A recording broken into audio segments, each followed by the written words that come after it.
En un momentito iniciamos, ¿eh? Nada más checo que esté aquí nuestra ponente y empecemos. Gracias. Hola Adriana. Hola, buen día, ¿cómo estás? Muy bien, muy bien. ¿Listo para platicar con nosotros? Esto va a estar bien interesante. Sí, ¿verdad? Sí, Bueno, a mí claro. también me Sí, sí. emociona. Sí, pues bueno, yo creo que no debe tardar nada más. Le voy a mandar un mensajito de sutil presión Ya y ahorita. estaba. Déjame. Bueno, no. Le mando mensaje. Sí, los dos, ¿verdad? Para hacer así como, le apagué. Presión psicológica, pero no de la mala.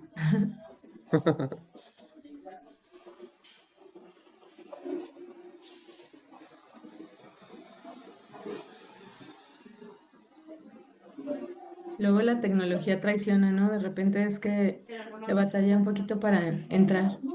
Si le enseñas que traes urgencia o algo y como que Sí, hasta huele el miedo.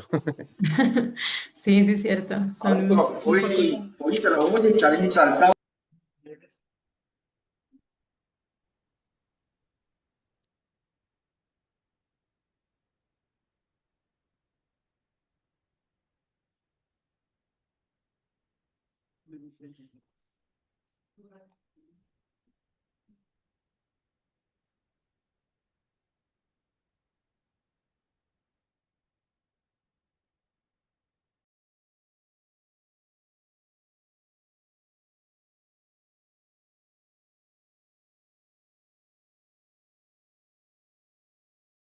Bueno, de cualquier forma, nosotros ya estamos como grabando y solamente les explico a los que ya están por acá. Igual, Mar ya le había contado un poquito de la dinámica. Bueno, para que los que estén aquí estén como súper dispuestos y abiertos a platicar.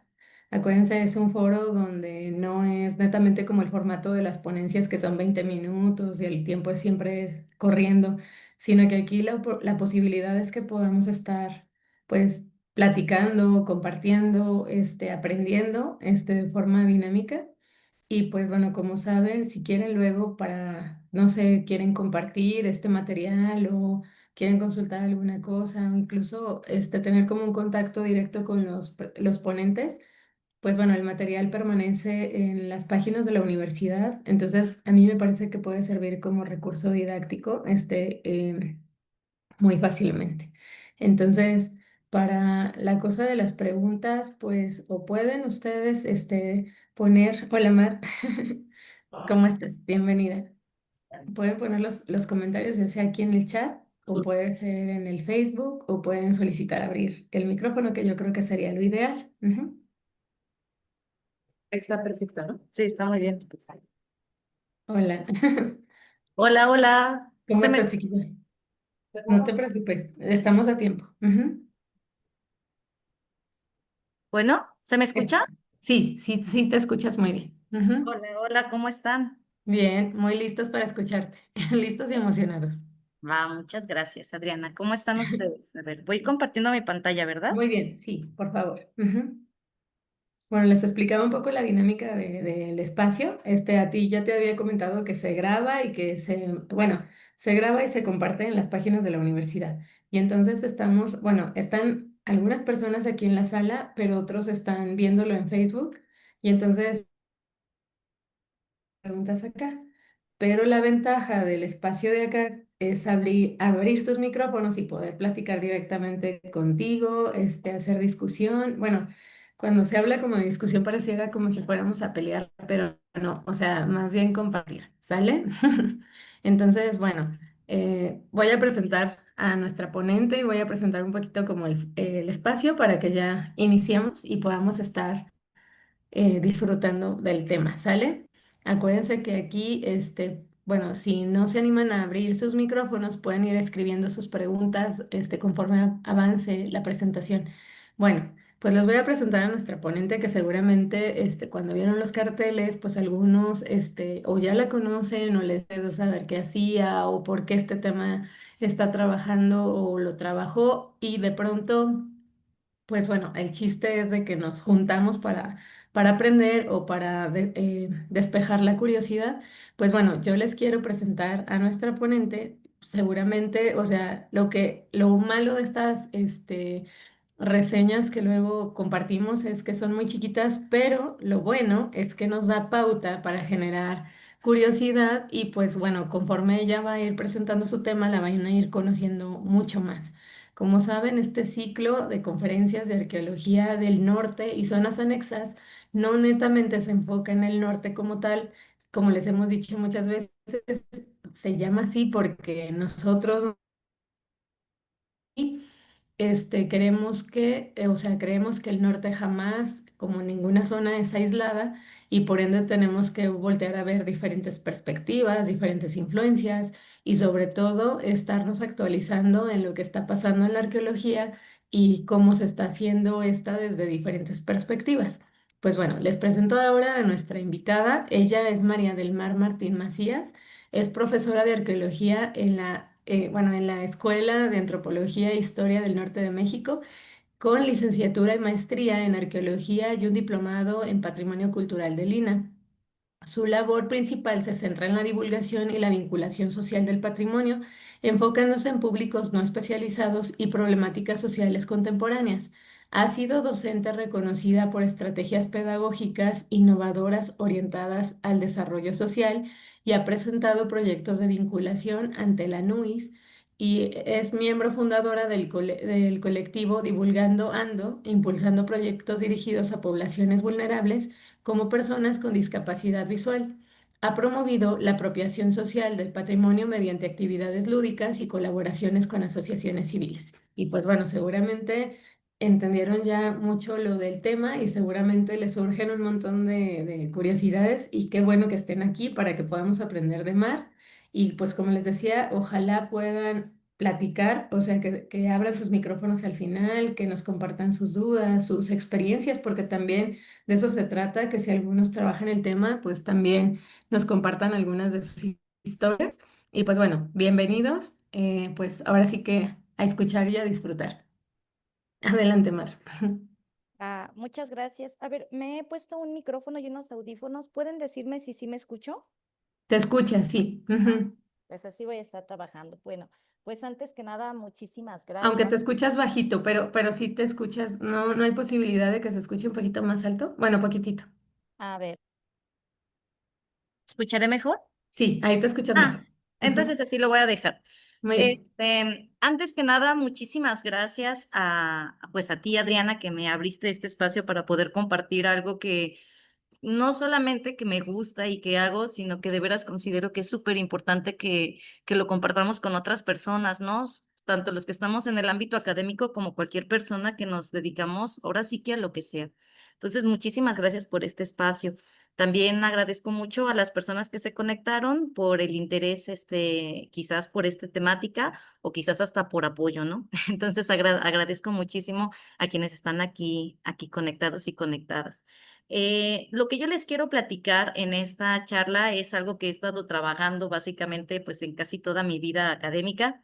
Ya saben, de repente uno se va hacia otros temas, pero siempre están como en lo mismo, ¿no? Siempre, como platicaba un poquito Adriana, con mi semblanza, me he metido en temas de estudios de patrimonio y particularmente de cómo divulgar ese patrimonio.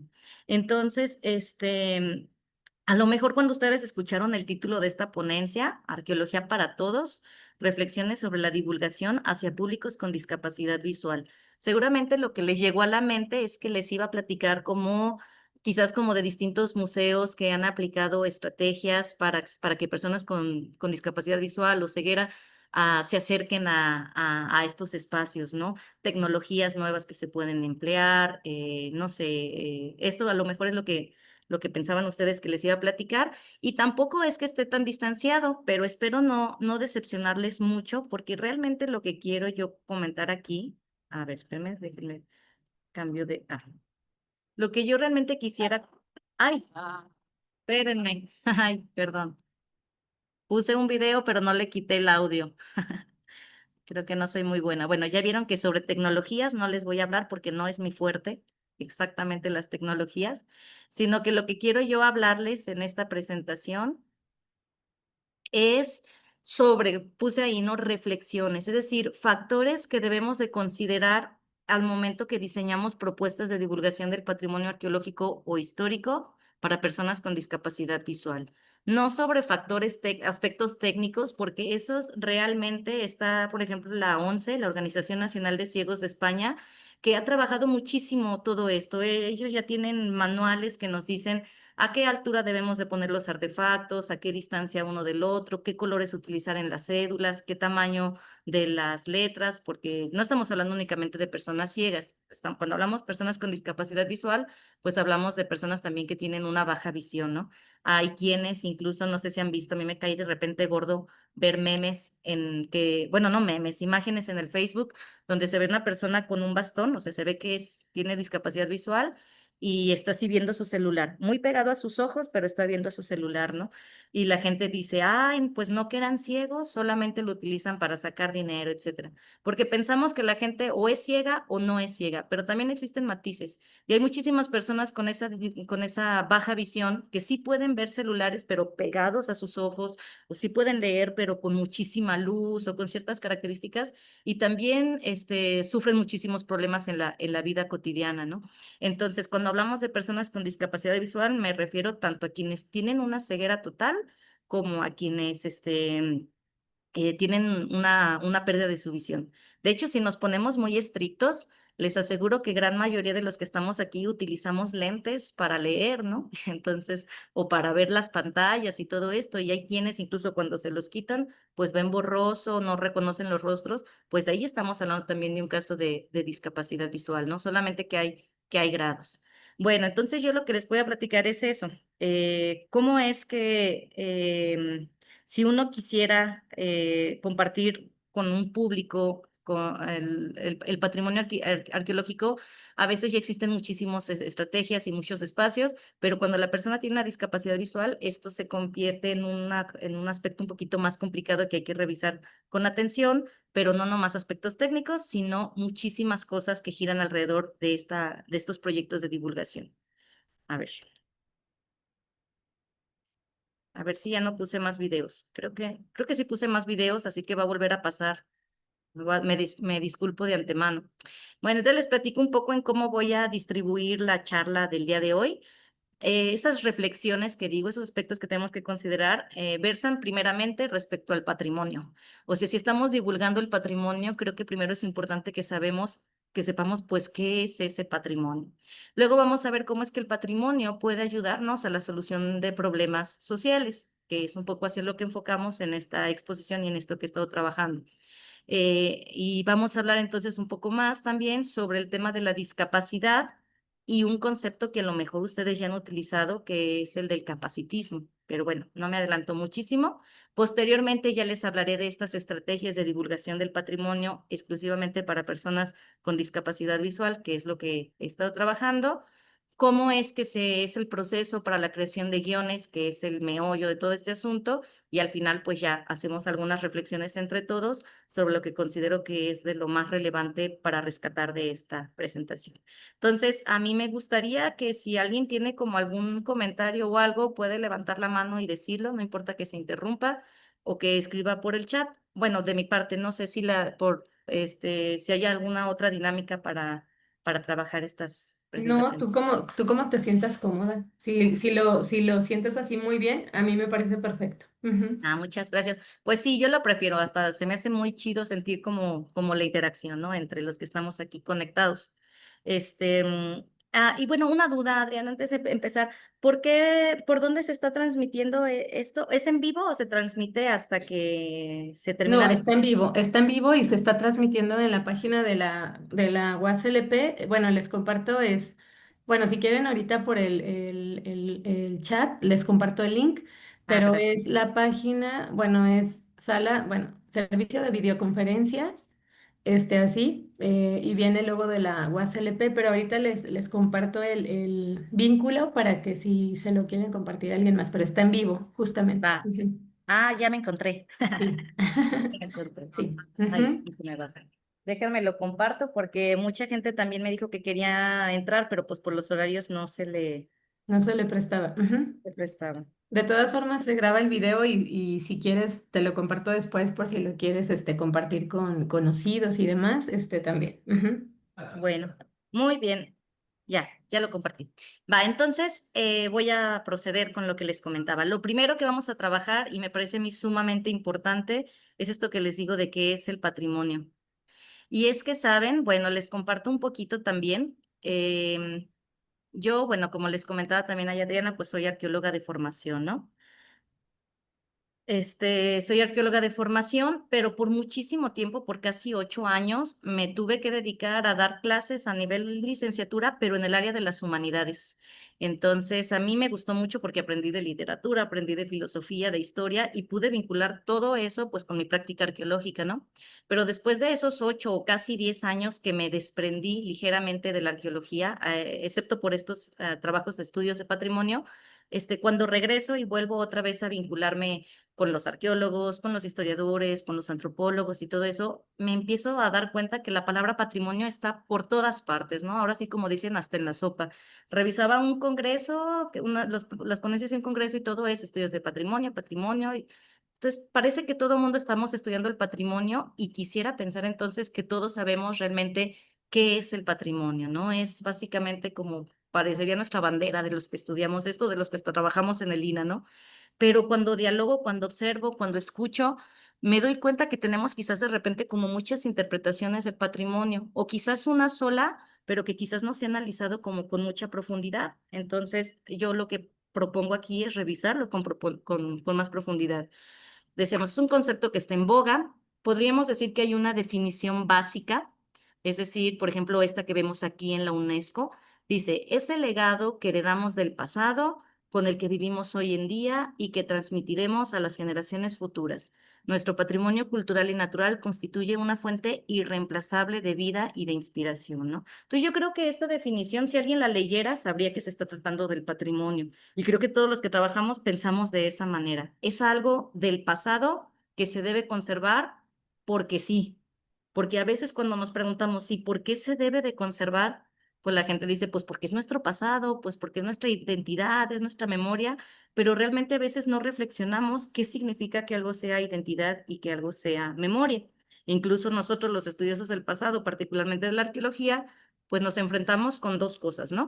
Uno, a veces que cuando decimos que somos arqueólogos, la gente dice que qué padre, que ellos de niños querían ser arqueólogos, y cuando dices, ¿y por qué no estudiaste arqueología? No, pues es que eso es más como para ocio, ¿no? Eso es como para tus tiempos libres, no es como para estudiarse, no es algo que se necesite, podrían pensar las personas. Y otros podrían ni siquiera decirte que qué chido, simplemente dirían, ¿y eso para qué? ¿Verdad? O sea, tú dices, no, pues para conservar el pasado. ¿Y para qué quiero conservar el pasado? Por ejemplo, ahorita estoy compartiendo la materia de uso social y divulgación del patrimonio con estudiantes de aquí de arqueología de la Escuela de Antropología y Historia del Norte de México. Hicimos un recorrido muy interesante hacia las zonas periféricas de la ciudad para ver qué es lo que la gente consideraba o valoraba del centro histórico. Y algunos de ellos nos decían que pues tanto edificio viejo ya lo deberían de tirar para darle paso a la modernidad.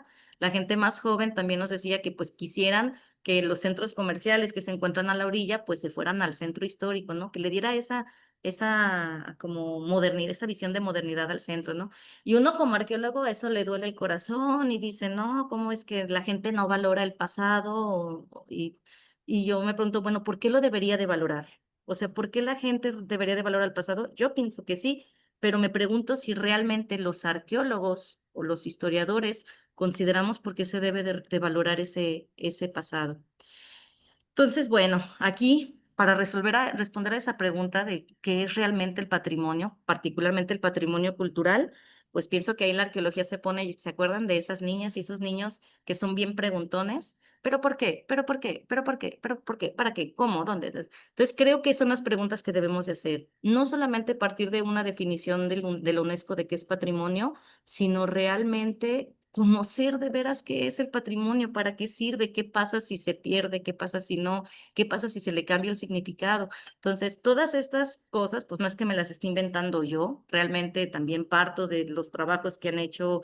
Bueno, si nos vamos hasta desde los clásicos, ¿no? Enrique Florescano, a Bonfil Batalla, pues al mismo Wolf y Cotton desde el aspecto legal, y particularmente yo me baso mucho en lo que ha trabajado Manuel Gándara y Antonieta Jiménez, que más adelantito se las voy a presentar. Pero entonces me pongo a reflexionar realmente qué es esto del patrimonio y quisiera yo que todos los que estudiamos el pasado lo reflexionáramos desde aquí. Podemos no estar de acuerdo, pero deberíamos discutirlo.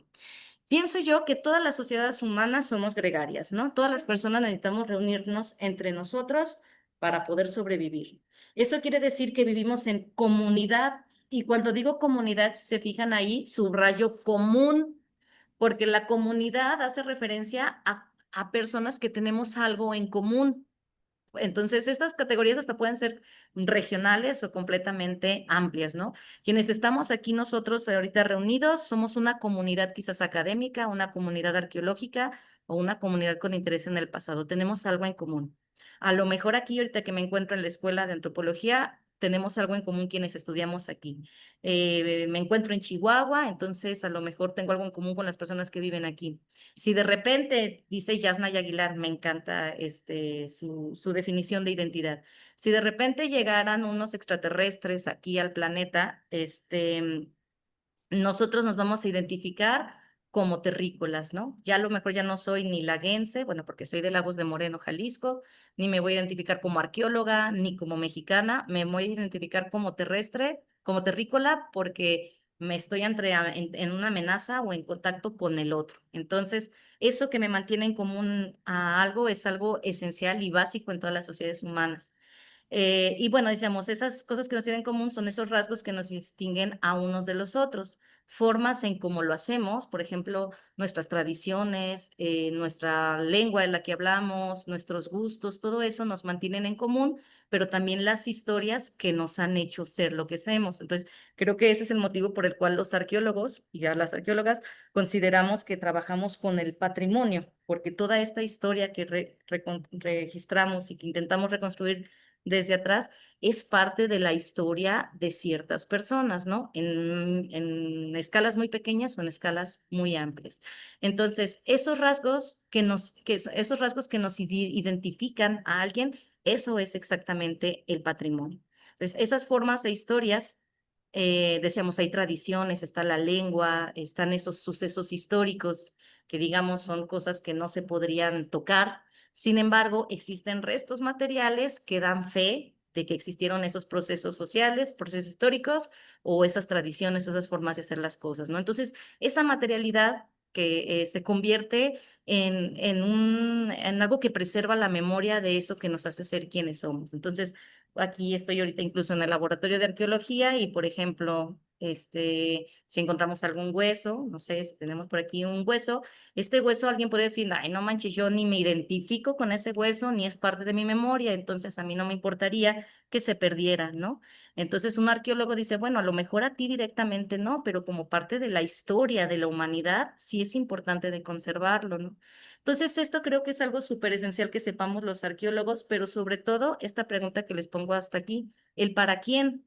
Realmente todo esto lo hacemos, decíamos, para la solución para las personas. A ver, me voy para acá.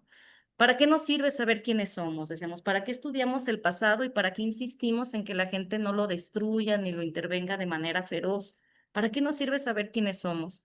¿Para qué nos sirve ese patrimonio y para qué nos sirve la identidad y la memoria? Siento que es justo en esta parte donde a veces los especialistas en el pasado ya no nos preguntamos. Creo que nos quedamos únicamente con la otra parte, la que ya nos parece un poco obvias, pero cuando pasamos el para quién o para qué, siento que a veces decimos, bueno, eso no me corresponde a mí, pero creo que desde la parte ética de nuestra disciplina es importante reconocerlo. La identidad y la memoria nos sirve para mantenernos vinculados entre quienes tenemos algo en común. Es necesario que nos mantengamos vinculados. Y no quiero sonar muy hippie, quiero sonar más bien como realmente las cosas son. Las sociedades no existen separadas doctor, que nos une y demostremos que a pesar de nuestras... quiero leer aquí Denise dice, para poder encontrar un hilo conductor que nos una y demostremos que a pesar de nuestras diferencias somos muy semejantes. Exactamente, Denise, yo también coincido. O sea, lo que decíamos, a lo mejor un laguense, aquí alguien de Chihuahua, el área maya, pues no le es tan significativo, ¿no? Pero cuando sabes que que las pirámides mayas, ¿no? Como se les conoce, forman parte de sociedades antiguas y tú también vienes de sociedades antiguas y necesitas comprender esa diversidad, entonces ya tiene que ver algo conmigo, ¿no? Entonces nos ayuda para hacer comunidad y para resolver nuestros propios problemas. Los problemas no los van a resolver gente de fuera, los tiene que resolver las mismas personas que se sienten atacados por esos problemas y necesita existir una comunidad para que puedan resolverlas. Entonces, por eso es importante la identidad y la memoria desde mi perspectiva, porque genera comunidad, para guiar nuestras formas de vida a nuestro propio ritmo y en base a nuestras propias necesidades. Pensemos incluso a mí estos conceptos de primer mundo y tercer mundo, ¿no? Que de repente como que ignoran todos los procesos históricos y sociales que han pasado esos llamados países de tercer mundo y los ponen en la misma balanza con los otros, ¿no? Cuando tienen historias tan completamente distintas y se les exige a ir a ambos por el mismo rumbo y hacia la misma dirección. Entonces, el reconocer esa identidad nos invita a decirnos, pues, ¿sabes qué? O sea, está chida tu visión de futuro y de aspiración de la vida, pero pues el mío es diferente. Y el mío es diferente porque mi historia ha sido diferente. Y aquí está todo este patrimonio que demuestra que mi historia ha sido diferente y que yo quiero tener otro rumbo, ¿no? Y también, como lo menciona también aquí Denise, que me parece muy importante, para reconocer al otro, reconocer que existen las diferencias, que en distintas partes del mundo y en distintos momentos las cosas se han hecho y se siguen haciendo de maneras muy distintas. Es decir, que existe una diversidad de formas de ser.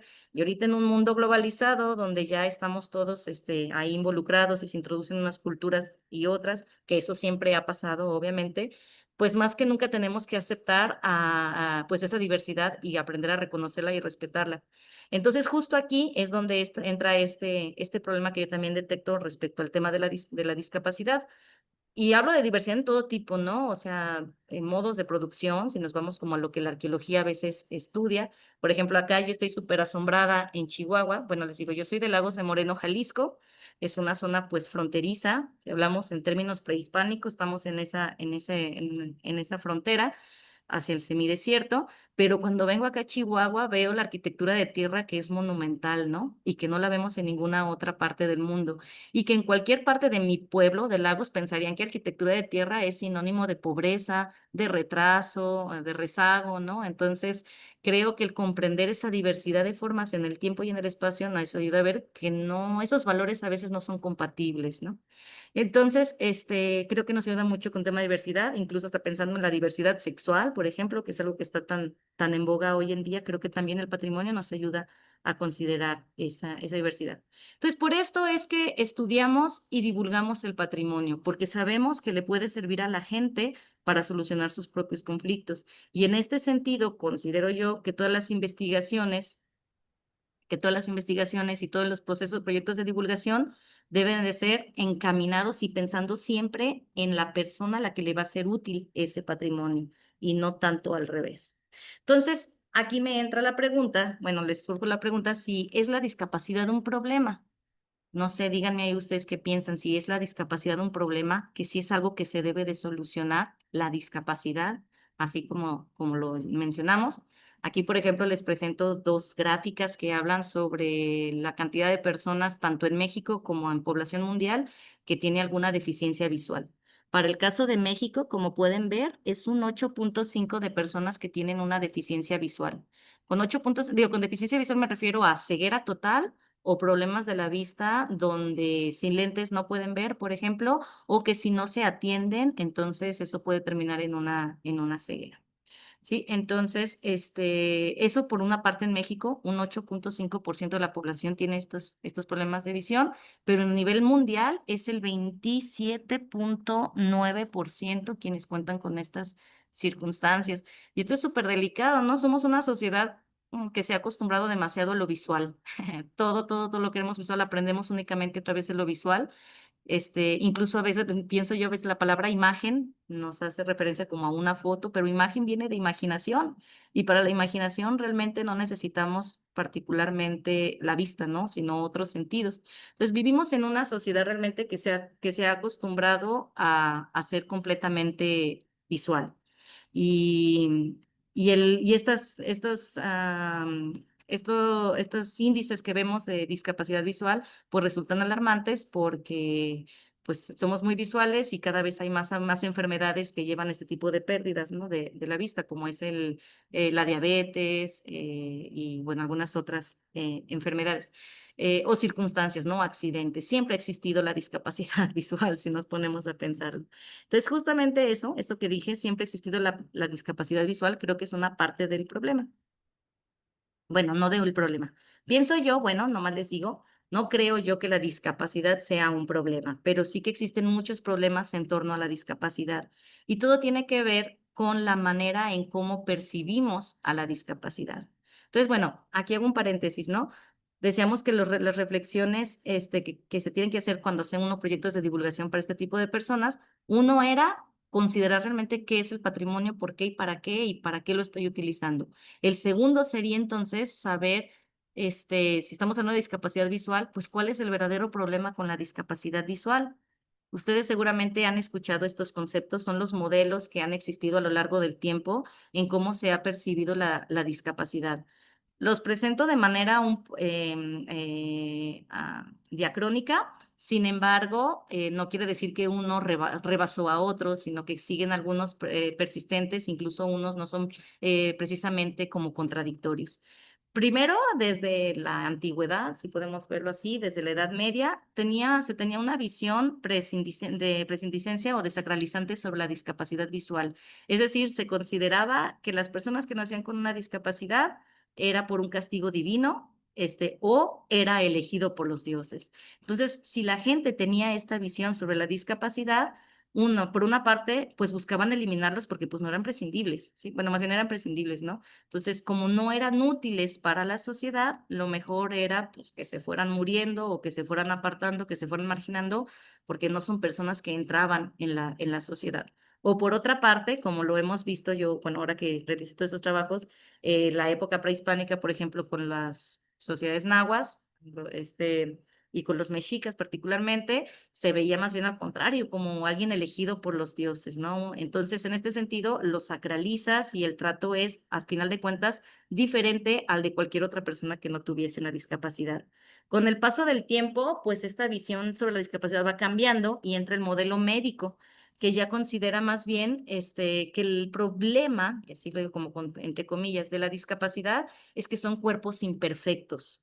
Es decir, se considera que existe una perfección en el cuerpo y estos no entran dentro de esa perfección. Entonces, lo que se tiene que hacer es corregir. Es un problema individual, es algo con lo que alguien nació, es una enfermedad posiblemente o una deficiencia que debe diagnosticarse, que debe tratarse o que debe de curarse, ¿no? Entonces, bajo este modelo, mucha gente, le decíamos, no es algo que ya se haya rebasado, mucha gente sigue pensando de la primera manera o de esta segunda manera, ¿no? Que es una enfermedad y que es algo que se debe de atender. Sin embargo, pues me acuerdo que una vez escuchaba yo en el radio también que le preguntaban a una nutrióloga que cómo lograr un cuerpo sano. Y ella decía, pues, ¿qué es un cuerpo sano? O sea, un cuerpo realmente nunca va a ser sano. Siempre existen deficiencias de alguna u otra forma, ¿no? Y en algún momento de la vida hay más, menos, pero no existe un cuerpo sano. Entonces, en este mismo sentido, pues no existe un cuerpo imperfecto, sino existen muchos tipos de cuerpos. Entonces, este tipo de temas fueron lo que hicieron que este modelo pues se viera un poco rebasado para algunos y entra el de los movimientos sociales y el modelo social. Estamos hablando como de la época de los 60s, los 70s, ya saben, donde muchísimos grupos empiezan a manifestarse y entre ellos son las personas con discapacidad. Entonces, tienen un lema que a mí me encanta, que es nada sobre nosotros sin nosotros. Es decir, si tú te vas a poner a hablar sobre mí y buscar mejoras para mí, lo haces conmigo, no lo haces a partir de mí. Entonces empiezan a haber, decíamos, muchas manifestaciones de este tipo de personas y surge este modelo social que reconsidera que la discapacidad no está en la persona, sino está en la sociedad, que considera que ellos son los que no, los que no quieren incluir a estas personas en la sociedad. Y esta palabra de incluir es importantísima en este modelo y en el que le sigue, en el de los derechos humanos. El modelo de los derechos humanos ya es ahora del siglo XXI, que considera que las personas con discapacidad son titulares de derechos en igualdad con los demás. Es decir, las personas con discapacidad son exactamente iguales que cualquier persona que no la tenga. Esto nos parece como un poco obvio, ¿no? Y hasta podría pensar que la mayoría de los que estamos aquí, pues coincidimos un poco con este modelo de los derechos humanos. Pienso, no sé, Ya me dirán. Pausa, gracias. Entonces, el modelo de derechos humanos dice que se tienen que eliminar barreras tanto físicas, ya saben, a veces uno dice, no, pues un proyecto de discapacidad y ponen rampas por todas partes, rampas, rampas, rampas, rampas, o quizás abrir banquetas más amplias, poner guías podotáctil para que los ciegos puedan circular, algunos semáforos auditivos, ¿verdad? Para personas ciegas y bueno, algunas estrategias. Entonces, hay que eliminar barreras físicas, también hay que eliminar barreras culturales, barreras jurídicas y barreras simbólicas. ¿Para qué? Para incluir, de hecho esta palabra de inclusión está súper de moda, ¿no? Yo incluso en un principio, cuando empezaba con estos temas, hablaba de una propuesta inclusiva, inclusiva, inclusiva, pero luego me metí en el tema del anticapacitismo y me convenció un poco más a mí particularmente esta otra visión, que dice que no se trata realmente de incluir a las personas. Y yo a veces pensaba, no sé, tengo un hijo y digo, a veces cuando un grupo de personas está jugando y alguien tiene que decir, ¿me juntas? ¿Verdad? Me juntas y ya ellos deciden si sí te juntan o si no te juntan. Cuando lo ideal sería pues que todos tuvieran que jugar juntos, ¿no? Y que si esta persona quiere jugar, se mete sin preguntar si lo juntan o si no lo juntan. Y que las otras personas tampoco puedan decir, vente, te juntamos, sino que exista en la normalidad, en la mentalidad de las personas, que cualquier persona podemos entrar y salir cuando queramos, ¿no? Entonces, esta visión anticapacitista empieza a cuestionar pues el capacitismo, ¿verdad? Como su nombre lo dice. El capacitismo, si no habían ustedes escuchado ese concepto, ese se hace que hace referencia o que valora a las personas por sus capacidades.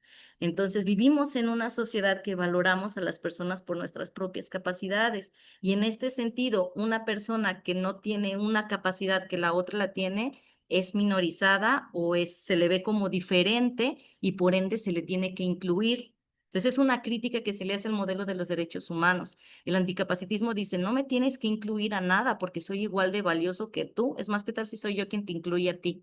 Te incluye a ti en mi mundo, ¿no? Entonces es un mismo mundo y nadie tendría que incluir a otros. Se tendría que cuestionar, decíamos esta palabra de inclusión, y transformar las estructuras de poder y las nociones de normalidad. O sea, básicamente lo que dice el anticapacitismo es, mejor reflexiona para ti qué es normal y quién debe incluir a quién. Y si reflexionas que no existe como tal la normalidad, sino una gran diversidad, te das cuenta que no hay necesidad de incluir a nadie en ninguna parte, ¿no? Entonces, bueno, estos son algunos de los modelos desde los que se empieza a trabajar este tema de la discapacidad.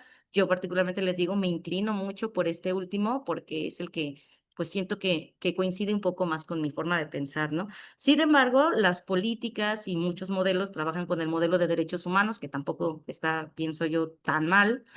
Digo, y en un mundo en este como vivimos, también vale la pena generar acceso para todas las personas, pero siempre pienso yo que también cuestionando realmente este concepto de inclusión. De hecho, bajo el modelo de derechos humanos y de modelo social, también es con el que yo empecé a trabajar estos temas de la discapacidad y yo quería hacer una propuesta precisamente de cómo hacer accesible un museo para personas ciegas, de cómo poder incluir a las personas ciegas en la divulgación del patrimonio. Así empezó mi investigación, ¿no? Ya con el paso del tiempo, pues voy cambiando un poco mi perspectiva. Ay, otra vez el audio, disculpen, ya se va a acabar. Bueno, aprovecho para platicarles nomás ese audio. Es un experimento que hicimos con unas personas con discapacidad visual en Zacatecas, en el Museo Zacatecano, donde les hicimos una representación de cómo era una tumba de tiro. Entonces, con una maqueta ellos ya exploraron cómo era un tiro, cómo encontraban. Entonces, Manuel, no sabía realmente lo que iba a encontrar, agarró una cosa de plástico. Y cuando le dijimos que era un esqueleto, soltó el grito y lo soltó, y lo soltó, ¿no? Ya después le dijimos que era de plástico, que no se preocupara, pero para él fue completamente significativo encontrarse un esqueleto ahí, así como uno de arqueólogo se lo hubiera encontrado, pues a él le resultó igual de impactante, ¿no? A través de sus manos, pues. Entonces, a manera de conclusión con estos dos primeros discusiones que hemos querido abordar, el del patrimonio y el del tema de la discapacidad, llego yo a esta reflexión, ¿no? La arqueología y el estudio del pasado pueden ayudarnos a reconsiderar esa forma en cómo se ve la discapacidad. Es decir, esas múltiples visiones o ese papel que tienen las personas en la sociedad, nos lo ayuda el estudio del pasado e incluso del presente, porque sabemos que la arqueología no se limita únicamente pues al pasado remoto, ¿no? Incluso el ayer y el antier también está dentro de nuestro campo de estudio, y en el ayer y en el antier también podemos ver cómo son observados y tratados las personas con discapacidad. Y también llego entonces a la conclusión de que el patrimonio será quien vincule esos discursos con las personas del presente e invite a cambiar nuestra forma de pensar. Es decir, son como el anclaje, ¿no? A lo mejor solamente platicando a la gente se le pasa por cualquier parte, pero si está viendo un objeto que se vincula con esa historia y que demuestra que lo que estoy diciendo puede ser verdad, pues entonces el discurso cobra más fuerza. Por eso es la importancia de que el patrimonio lo utilicemos también para cambiar eso, para apoyar esos problemas sociales. La cosa es cómo es que el patrimonio por sí mismo no lo va a lograr, cómo hacemos que el patrimonio pueda solucionar ese tipo de problemas. Bueno, pues pienso yo, y seguramente muchos de ustedes están ya vinculados con este concepto, con este trabajo del doctor Manuel Gandra y la doctora Antonieta Jiménez, con la propuesta de la divulgación significativa. Bueno, divulgación creo que ya todo mundo sabemos que tenemos que compartir con públicos no especializados lo que sabemos y de una manera, con un lenguaje sencillo, y atractivo, ¿no? Pero lo que dice la divulgación significativa es que no basta con presentar datos fácticos con un lenguaje sencillo a públicos no especializados, sino que tenemos que provocarlos, o sea, que ellos se provoquen por ese tema y despertar su interés dándoles un mensaje. Y no es esto, no, porque de hecho muchas veces la divulgación se agarra de estrategias del marketing, ¿no? A diferencia de la divulgación del marketing, bueno, para empezar desde mi perspectiva es la cuestión ética. El marketing busca venderte un producto, ¿no? La divulgación no, la divulgación busca un mensaje, a lo mejor el que yo considero más relevante, pero a final de cuentas serás tú quien lo interprete de la manera como tú quieras e incluso que lo cuestiones a partir de tus propias circunstancias. Sin embargo, yo, arqueólogo, que voy a hacer un proyecto de divulgación, considero que lo que tú tienes que saber sobre estos huesos es tal cosa y voy a presentarte un proyecto que te guíe a que llegues a este mensaje. A lo mejor en el camino tú tienes otras experiencias con huesos, otras experiencias con otras cosas, que el mensaje que yo te dé no va a ser exactamente el que yo quería, pero las herramientas que yo utilice para dártelo te van a invitar a pensar algo similar a esto. Y con esto despierto tu interés, provoco ese gusto por el tema y por reflexionar y quizás hasta cambiar tu posición o tu postura sobre este hueso en particular, ¿no? Entonces, la divulgación significativa busca eso, que cada experiencia en la divulgación, bueno, en este vínculo con el patrimonio, a las personas les resulte relevante, sientan que se identifica con ellos y por ende se apropien de ese conocimiento, pero el conocimiento que generaron ellos mismos. Él decía, no sé, si Gándara en un taller que cursamos la semana pasada, o sea, el aprendizaje es constructivo o no es nada. Nadie te da un aprendizaje, así como te dan esta botella de agua, nadie te puede decir, ten, te doy un aprendizaje. La persona te puede dar información, te puede dar datos, te las puede guiar de cierta manera donde tú obtengas un aprendizaje, pero por ti mismo. Y ese es el objetivo entonces de la divulgación significativa. Entonces, desde esta perspectiva consideramos que el patrimonio podría ayudarnos a solucionar un conflicto si la gente lo ve desde esa manera. Entonces, lo que yo estuve haciendo por ejemplo, para mi maestría, fue desarrollar una propuesta para el Museo Zacatecano. Sí, yo me pregunté, les digo que yo tenía una visión más como desde los derechos humanos, pensaba en la inclusión, pensaba en todo esto. Yo decía, bueno, ¿puede el patrimonio expuesto en el Museo Zacatecano ser accesible para un público con discapacidad visual? En ese momento lo único que yo me preguntaba era, ¿cómo le hago para que la gente sí pueda ir y sí quiera ir?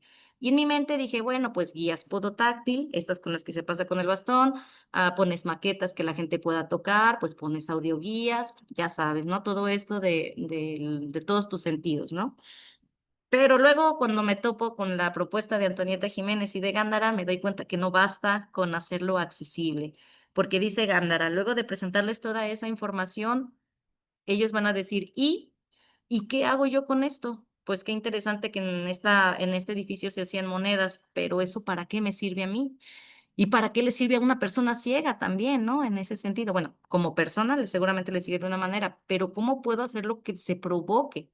Entonces, los discursos, mi otra pregunta era, los discursos que hay, porque el museo ya está hecho, ya tiene sus discursos, ¿pueden ayudarnos a pensar en el problema que gira en torno a la discapacidad visual? Eso ya lo fui reflexionando un poco después, ¿no? El hacer un museo como el Zacatecano accesible para personas con discapacidad visual pueden ayudar a que se comprenda de una manera más amplia e histórica la situación. O sea, si una persona ciega asiste a este museo a través del discurso, puede comprender un poco la participación que los ciegos han tenido en la historia de Zacatecas, por ejemplo, con el discurso que ya maneja el museo. O incluso ver personas ciegas recorriendo estos museos y ver el montón de estrategias hechas para personas con discapacidad visual, puede hacer que las personas que no tenemos la discapacidad empecemos a reflexionar entonces sobre este problema que resulta no ser a veces tan evidente. Pues dije, más vale intentarlo, ¿no? Entonces me puse a la marcha para resolver ese tipo de preguntas. Y luego dije, bueno, ok, revisé el Museo Zacatecano, cada una de las salas, vi que era lo más relevante, dónde poner la maqueta, esto y lo otro. El otro dije, bueno, ¿y qué discurso voy a dar? ¿Qué discurso necesitan las personas saber? Y me acordé, bueno, más bien resuena aquí la importancia de esta frase muy bien. Gracias, Adriana.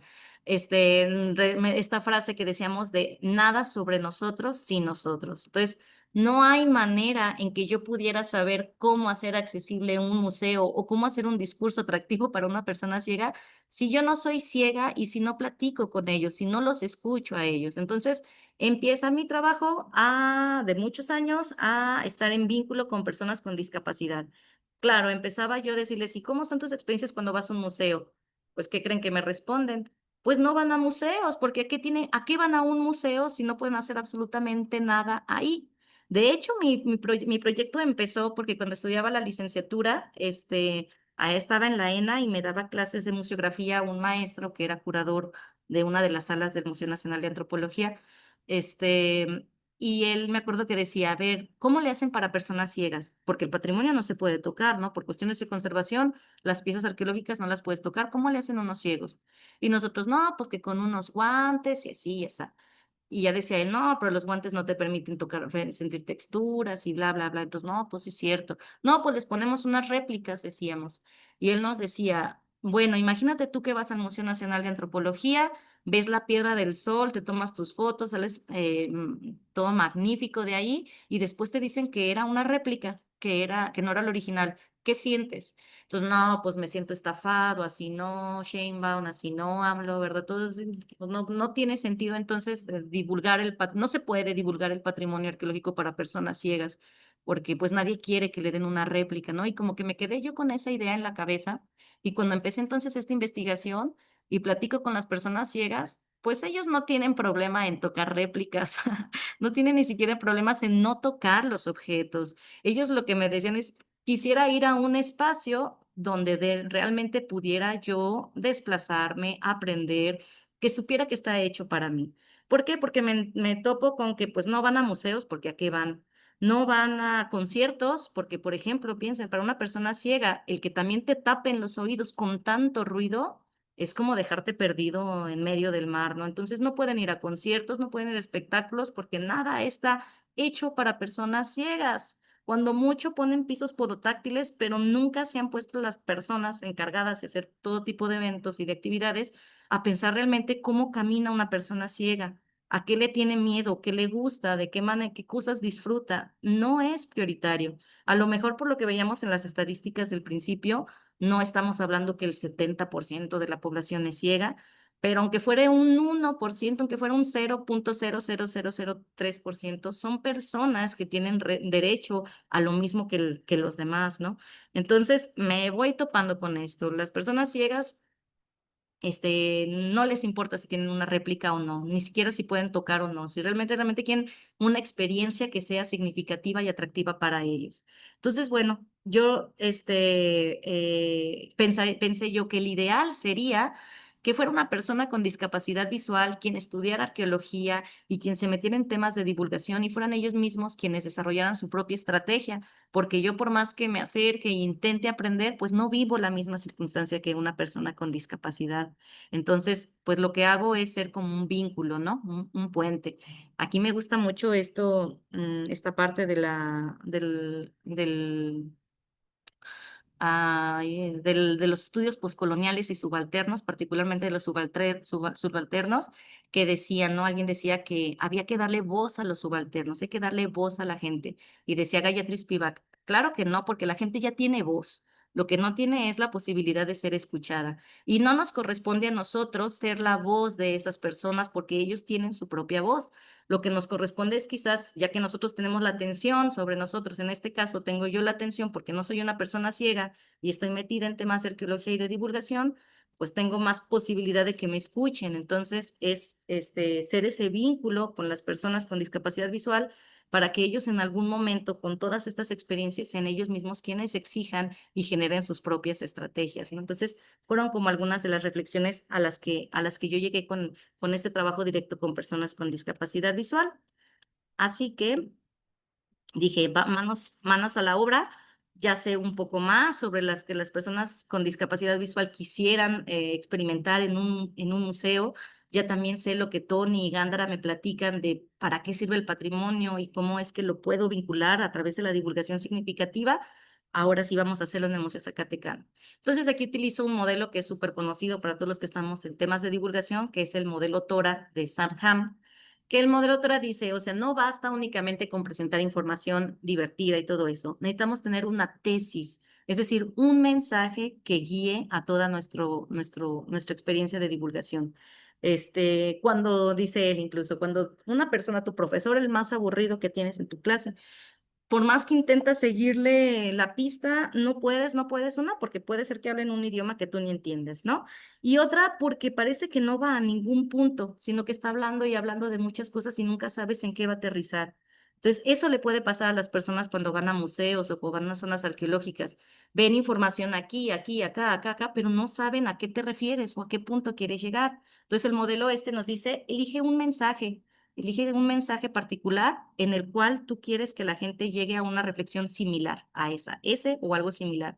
Y a partir de ese mensaje, elige entonces qué cosas quieres decirle para que lleguen las personas a ese mensaje. Todos esos elementos que tienes que decirle, díselos en un orden. Por eso es la O. La T es de una tesis, o sea, de un mensaje. La O es de un orden. Preséntalos en cierto orden para que te llegue allá. Dice él, por ejemplo, cuando tú ves una película, entras al cine y ya empezó la película desde hace unos 10 o 15 minutos, para ti está como todo desordenado, ¿no? Pero puedes hacer como un pequeño esfuerzo para entender quién es el malo, por qué están peleando, bla, bla, bla, bla, y ya disfrutas el resto de la película. Pero si llegas ya como a los 40 minutos, a los 25 y nomás no encuentras un orden, pues te vas, porque estamos hablando de públicos no cautivos, ¿no? De museos y de zonas arqueológicas que si la gente siente que no le está entendiendo porque está en otro idioma básicamente, o porque está todo desordenado, pues entonces la gente se va. Entonces tenemos que buscar un orden. También tenemos que buscar que sea algo relevante. Y para que algo sea relevante, dice Sam Ham, tiene que ser significativo y tiene que ser personal. Significativo se refiere a algo que lo vincule a la persona con lo que está viendo ahí, que no siente que está leyendo cosas aisladas, sino que siente cosas que le podrían haber pasado a él o al entorno en el que vive, ¿no? Entonces tenemos que conocer a nuestro público.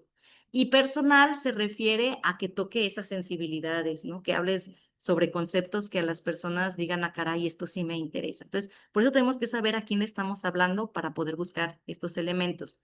Y la A quiere decir ameno, es decir, haz experiencias amenas porque la gente aprende y le es significativo algo cuando le está pasando, bueno, cuando algo es ameno. No quiere decir divertido ni alegre, porque a veces también las cosas tristes y preocupantes también son muy significativas para nosotros, ¿no? Entonces, lo que tienes que buscar es que sea una experiencia amena, donde la gente decida quedarse allí y no irse. Entonces, bueno, con todo esto me puse yo a trabajar en mi proyecto para el Museo Zacatecano. Revisé las salas, la verdad es que no sé si han ido al Museo Zacatecano, pero tiene de todo. Fue muy difícil vincular una idea con la otra, pero pues la doctora Tony me ayudó súper bien. Entonces, de todo el mensaje, de todo lo que el museo me podía decir, yo elegí ciertos mensajes que creo que a una persona con discapacidad visual podrían hacer que disfrutara este museo y aprendiera algo para ellos. Mi mensaje principal era decirles que el arte, el trabajo y los retos de los zacatecanos han hecho de este lugar algo único en constante cambio. ¿Por qué? Porque una persona ciega, aunque sea ciega o no sea ciega, se vincula quizás con el arte o con el trabajo o con los retos, porque todas las personas vivimos un poco de esto. Entonces, esto ya puede ser atractivo para una persona. Y ustedes dirán, bueno, pero un tal ciego ahí, ¿no? Pues también lo que aprendí es que a veces al ciego no le importa saber puras cosas de ciego. Al ciego también le interesa saber muchísimas cosas sobre la historia, sobre las monedas, sobre bla, bla, bla, bla, bla, bla. Pero yo también quería que ellos se vincularan, se vieran, se visualizaran dentro de la historia de Zacatecas. Porque claro que hay ciegos en la historia de Zacatecas, pero como nunca se habla de ellos, la gente nunca los considera como que es algo que existe, pues. Entonces yo considero también que si la historia nos hablara un poco más de esas diversidades, sería más fácil que en el presente las reconociéramos como tal. Y yo quisiera, por ejemplo, en este caso, que las personas ciegas se vieran reflejadas en la historia. Así que intenté buscar también algunos elementos dentro de los discursos del museo donde pudieran participar personas con discapacidad. Entonces ahí eso dividí otros 4 mensajes que son los que guían a el recorrido con las salas del museo. Uno, decir que este lugar ha sido testigo de los anhelos y esfuerzos de generaciones enteras. Volvemos a lo mismo, ¿no? Anhelos y esfuerzos. Es algo con lo que toda la gente se va a sentir vinculada. Y mentira no es. Realmente los elementos que tenemos en ese museo sí reflejan esos anhelos y esos esfuerzos. Los zacatecanos han tejido su historia inspirados por su entorno natural. Les comento que estos fueron, más bien yo tuve que identificar cuáles eran los mensajes de lo que ya estaba expuesto en el Museo Zacatecano. Es muy diferente a cuando tú vas a empezar un museo desde cero, donde tú eliges los mensajes que quieres dar y entonces buscas los elementos que vas a utilizar para complementarlo. En este caso, yo lo tuve como al revés, ¿no? El elemento y el discurso ya está ahí. Más bien yo tuve que transformarlo para que fuera significativo. Aquí palpita la creatividad y el trabajo de los zacatecanos y la gente de Zacatecas es tan diversa como este lugar.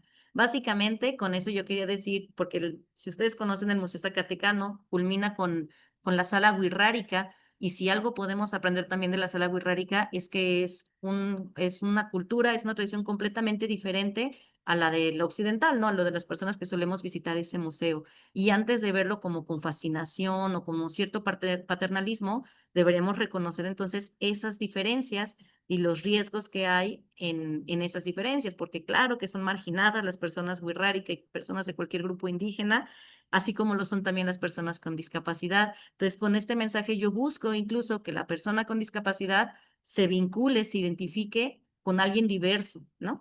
Entonces, con eso se le puede ir dando el mensaje. Ya casi voy a terminar, no se preocupen. Creo que voy bien en tiempo, según mis cálculos. Entonces, bueno, esos 4 mensajes decían, ya lo que hice es que dividí otros mensajes subsecuentes que ahora sí invitaban un poco más a esa reflexión sobre el tema de la discapacidad. Por ejemplo, decía, bueno, hace 100 años las personas que entraban aquí lo hacían para trabajar fabricando monedas. Si se fijan, son mensajes que cualquier persona podría comprender y le podría parecer interesante. Si le dijeran, oye, ¿y ese museo qué? ¿Ahí qué? Ah, pues fíjate que desde hace 100 años habían personas que ahí entraban para fabricar monedas. Eso quiere decir que este lugar era donde se fabricaban las monedas, ¿no? Luego, por ejemplo, ahí ponía, las personas realizaban la moneda que circulaba exclusivamente en Zacatecas con estas máquinas, esto hablando particularmente sobre la sala de monedas, y que los coleccionistas que valoran y conservan el pasado han hecho posible la existencia de estos espacios llenos de historia. Ahí, por ejemplo, mi propuesta es incluir una conversación entre un trabajador del pasado de esta sala de monedas, donde incluso presencia como alguien acaba de tener un accidente. Y te das cuenta entonces, cuando una persona tiene un accidente y pierde, por ejemplo, la vista o pierde cualquier otra cosa, pues, ¿qué pasa con esa persona? ¿Puede seguir trabajando en ese lugar? ¿Existieron personas ciegas ahí fabricando monedas? No lo sabemos porque no hay un registro de ellos, pero hay la posibilidad de que sí. Entonces, este guión, este recorrido que darían las personas ciegas a lo largo de este museo, los invita a reflexionar sobre lo que el museo les expone. Van dándose cuenta que pudo haber participación de personas con discapacidad visual o de cualquier tipo. Por ejemplo, cuando hablamos de la minería y todo eso, pues claro que también existían estas circunstancias. En el caso de los artesanos, por ejemplo, se exhibe un cuadro en el área wixárika que está hecho por una persona ciega. Entonces, si las personas pueden ir reconociendo esa participación de una comunidad, en este caso de la persona con discapacidad visual, pues se sienten parte de esa historia, sienten que el museo sí les está diciendo algo significativo para ellos y salen con una reflexión nueva, si es que mi mensaje los va guiando hacia donde yo quisiera que los llevara, ¿no? Entonces, bueno, ya como consideraciones finales, ajá, bueno, este video es muy largo y no sé cómo quitarle el audio. Ah, se pausó, qué bueno. Ups, upsi, bueno, ahí está. Mm. Bueno, lo voy a pausar para que no se me empalme la voz. Aquí, por ejemplo, Susi y Alberto, que son dos personas que me ayudaron muchísimo en este proyecto, yo les llevaba algunos artefactos para que ellos me dijeran, para que me guiaran a saber cómo debo hacer yo una descripción de la manera más correcta, ¿no? Para que las audioguías pudieran guiarlos hacia una comprensión de lo que están tocando. Bueno, como consideraciones finales sobre este proyecto, todo el proyecto de divulgación requiere de un instrumento de evaluación, porque para mí sería muy padre basarme en todas mis cuestiones teóricas y decir, sí funciona, pero una cosa es cuando ya lo aplicas y te das cuenta que a lo mejor la descripción no estaba bien, a lo mejor los 50 minutos que consideré fueron demasiado pesados para ellos, que algunas indicaciones no fueron claras. Es necesario siempre una evaluación y este proyecto no se ha ejecutado. Existe la propuesta teórica, pero necesitaría llevarse a la práctica, ¿no? Entonces, esa es una de las consideraciones finales, primero, sobre este proyecto.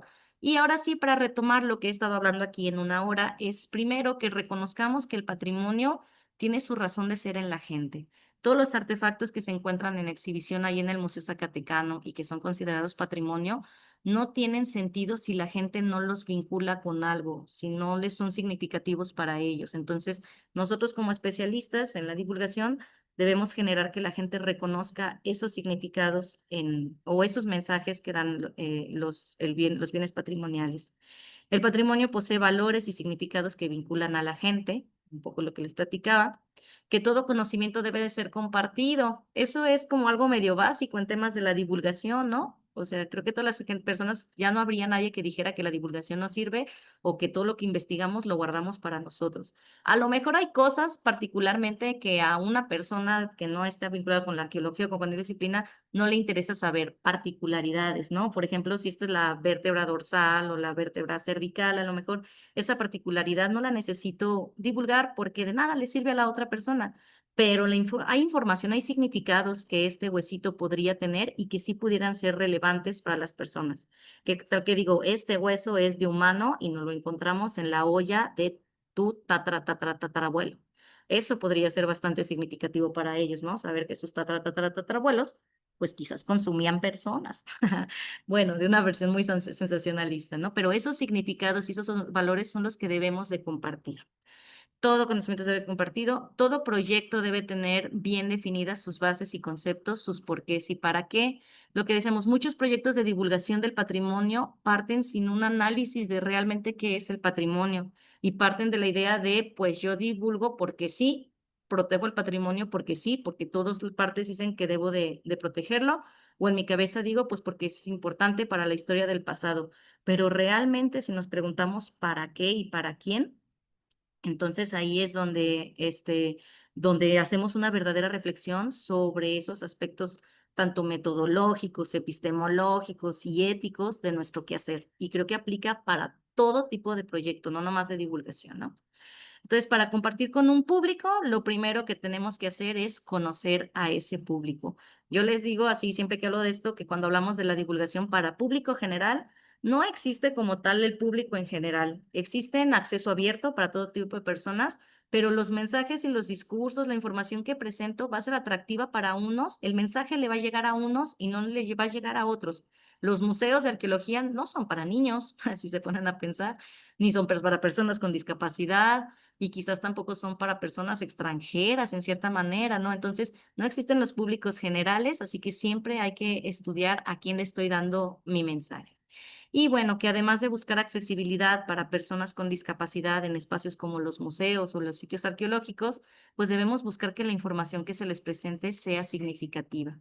Yo, por ejemplo, digo, cuando hablo de divulgación, creo que la gente se espera ver estrategias de, como más de, ay, se me fue, pues de esto de que decíamos, ¿no? Como de diseño o de tecnologías que ayuden a vincular, a compartir la información, pero creo que no basta únicamente con compartir la información, sino de diseñarla de la manera más adecuada para que el patrimonio cumpla con su función y para que la gente reconozca esa función del patrimonio. Porque pienso yo que el simple hecho de decir, pues está bonito, no es suficiente, porque hasta esos valores estéticos pueden cambiar en cualquier momento. Entonces, hay un valor que sí se vincula directamente con un plano material, pienso yo, que son los que deberíamos de transmitir para que la gente los vincule pues a su vida cotidiana y a la solución de sus conflictos. Y pues ahora sí, me despido, agradezco muchísimo su atención y comparto pues algunos datos por los que podemos mantenernos en comunicación. Muchas gracias. Muchísimas gracias, Mar. Pues, ¿sí me escuchó? Eh, bueno, muchísimas gracias. La verdad es que creo, como tú bien decías, en esta intención de que se busca, bueno, con tu investigación, incluso lo que buscabas, provocar, yo creo que justo se logró eso. O sea, justo incluso con lo que mencionabas de inicio, seguramente muchísimas personas venían con una intención o querían saber ciertas cosas y provocaste esta curiosidad de querer reconocer, por ejemplo, pues bueno, estrategias a lo mejor a ciertos públicos o cómo dirigirnos los que hacen, bueno, los que hacemos arqueología para poder compartir información. No sé, como bien dices, a lo mejor, o sea, lo que me encanta de esta propuesta y de tu forma de presentarla es esta idea de, bueno, nos compartes información y cada uno podríamos llevarnos diferentes mensajes y diferentes aprendizajes. Y eso creo que es muy valioso. Bueno, a mí, como sabes, siempre me gusta mucho hablar, pero yo creo que antes de que yo hable, mejor me gustaría mucho que la gente que está aquí en la sala pueda compartir contigo y que pueda generarse ese diálogo, que puedan, pues si es posible, abrir sus micrófonos para podernos escuchar.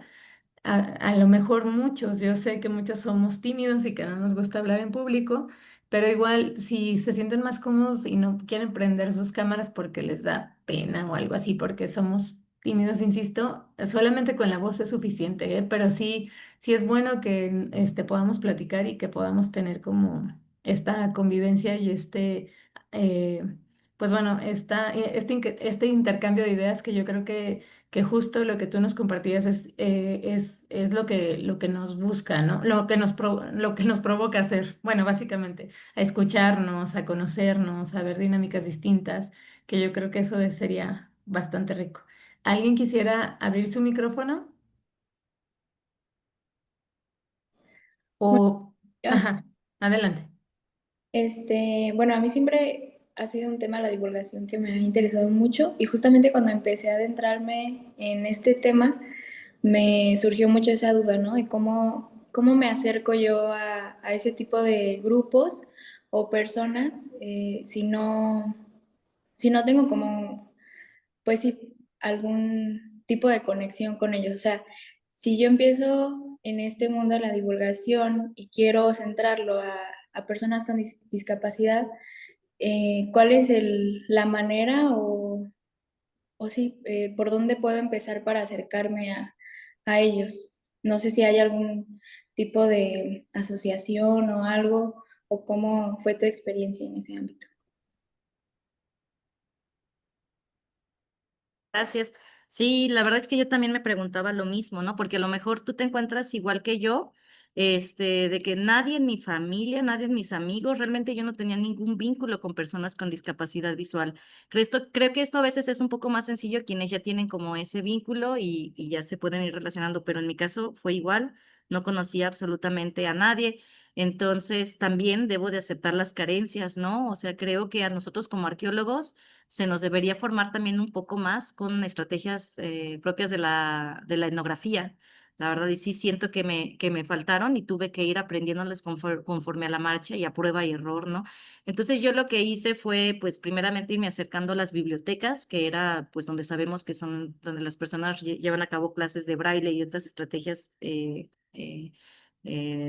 relacionadas con la discapacidad visual y me dirigía directamente con los profesores, ¿no? Por ejemplo, aquí en la imagen, bueno, la persona que se ve del sombrerito, él es Ricardo, él era el maestro de la biblioteca en Zacatecas, la Roberto Cabral del Hoyo, y yo directamente me presenté con él y le dije cuáles eran mis inquietudes y cuáles eran mis intereses y qué es lo que yo quería aprender, ¿no? Entonces él fue como mi vínculo directo, él me platicaba muchísimas cosas, también por su propia experiencia en la educación, él sabe también cómo comunicarse conmigo, cómo explicarme y todo esto y me empieza a invitar a participar en las actividades de la biblioteca. Entonces ya empiezo a participar yo no como alguien que está haciendo un proyecto de investigación, sino como alguien que quiere aprender sobre pues métodos de aprendizaje, de enseñanza entre personas ciegas. Y voy haciendo amistades con ellos, me voy involucrando, por ejemplo, ya después en Lagos, que también trabajé con unas bibliotecas, con una biblioteca en Lagos, ya fui parte del teatro de ciego, de teatro ciego que hacemos ahí, ya hicimos amigos, ya vamos a comer, ya hacemos ya pues se vuelven, ahora sí que esta parte del círculo, ¿no? Y al mismo tiempo pues yo voy aprendiendo, voy dándome cuenta de cosas que jamás hubiera preguntado yo si hubiese ido con mi perspectiva de investigadora y con mi cuaderno, con mis preguntas. La verdad es que porque así empecé, ¿no? Con unas preguntas muy cerradas, muy malas. Pero con la experiencia que tuve, que fui haciendo ya como involucrándome más con las personas, solitas iban saliendo las preguntas, las observaciones. En mi caso fue un poco así, ¿no? Así es como me funcionó, porque cuando veía las primeras investigaciones que hice, mis primeras respuestas, dije, oh no, bueno, algunas sí sirven, pero otras creo que debería de modificarlas. En mi caso, digo, por esa carencia de, pues, más experiencia en la etnografía, ¿no? Pero en mi caso fue así, a partir de ese vínculo como más cercano con ellos. Y, por ejemplo, tenía la cercanía con Ricardo y con Susi, que eran los maestros de estas dos bibliotecas y con quienes hice una excelente amistad para poder hacer preguntas hasta de esas que no sabes a veces cómo preguntar, ¿no? Y sobre todo con personas ciegas, simplemente el concepto de que si se dice ciego, que si se dice cieguito, ¿no? Hay mucha gente que les llama cieguitos, persona con discapacidad, les llaman minusválidos, les llaman, no sé, un montón de formas muy peyorativas, ¿no? Entonces, yo en este caso tuve esa confianza, la fui creando para preguntarle así directamente a Susi, oye, Susi, ¿qué pasa cuando se les llama de esta manera y qué pasa cuando se les llama de aquella otra manera? Fue un vínculo como muy cercano lo que me ayudó a tener una perspectiva más amplia sobre este tipo de públicos. No sé si respondo. Sí, muchas gracias. Qué interesante porque si te, bueno, me hace pensar y bueno, lo pongo en este sentido porque como bien decías, cada uno pone a veces las cosas como le sirven o como las puede comprender.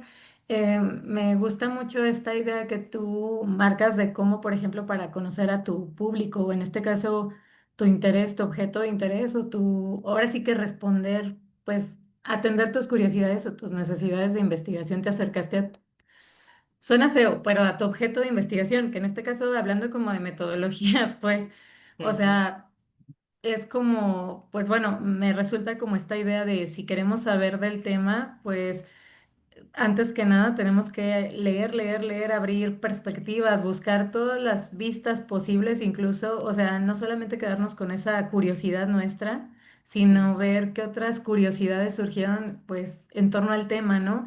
Me gusta claro, mucho tu idea de partir casi como, pues bueno, insisto, suena feo, pero del objeto, o sea, de ellos mismos, o sea, de conocerlos a partir de ellos. Claro, desafortunadamente nosotros, pues muchas veces como arqueólogos, no trabajamos con, muchos no trabajan con gente, ¿no? Trabajan con piezas o con arquitectura y a lo mejor ahí está un poco limitado, pero esto de que tú te hayas acercado a conocer a la gente, escucharla, como bien dices, no te pone, o sea, no vas a estar jamás en la misma posición, pero te acerca muchísimo a ver, pues, más realista sus necesidades, ¿no? O sea, que si llegas con la imagen de especialista, de experta en el tema, pues te va a tener, siempre va a tener un sesgo esta traducción o esta adaptación bueno, bien nos explicabas cómo fue el proceso, bueno, este proceso y me parece súper rico que yo esperaría, ojalá poderlo ver en ejercicio, o sea, que pudiéramos de verdad, que la gente pudiera tener estos espacios, porque como dices, todavía no está implementado, qué triste, pero Sí. yo creo que sí es muy, muy importante, porque incluso vemos, bueno, como tú decías,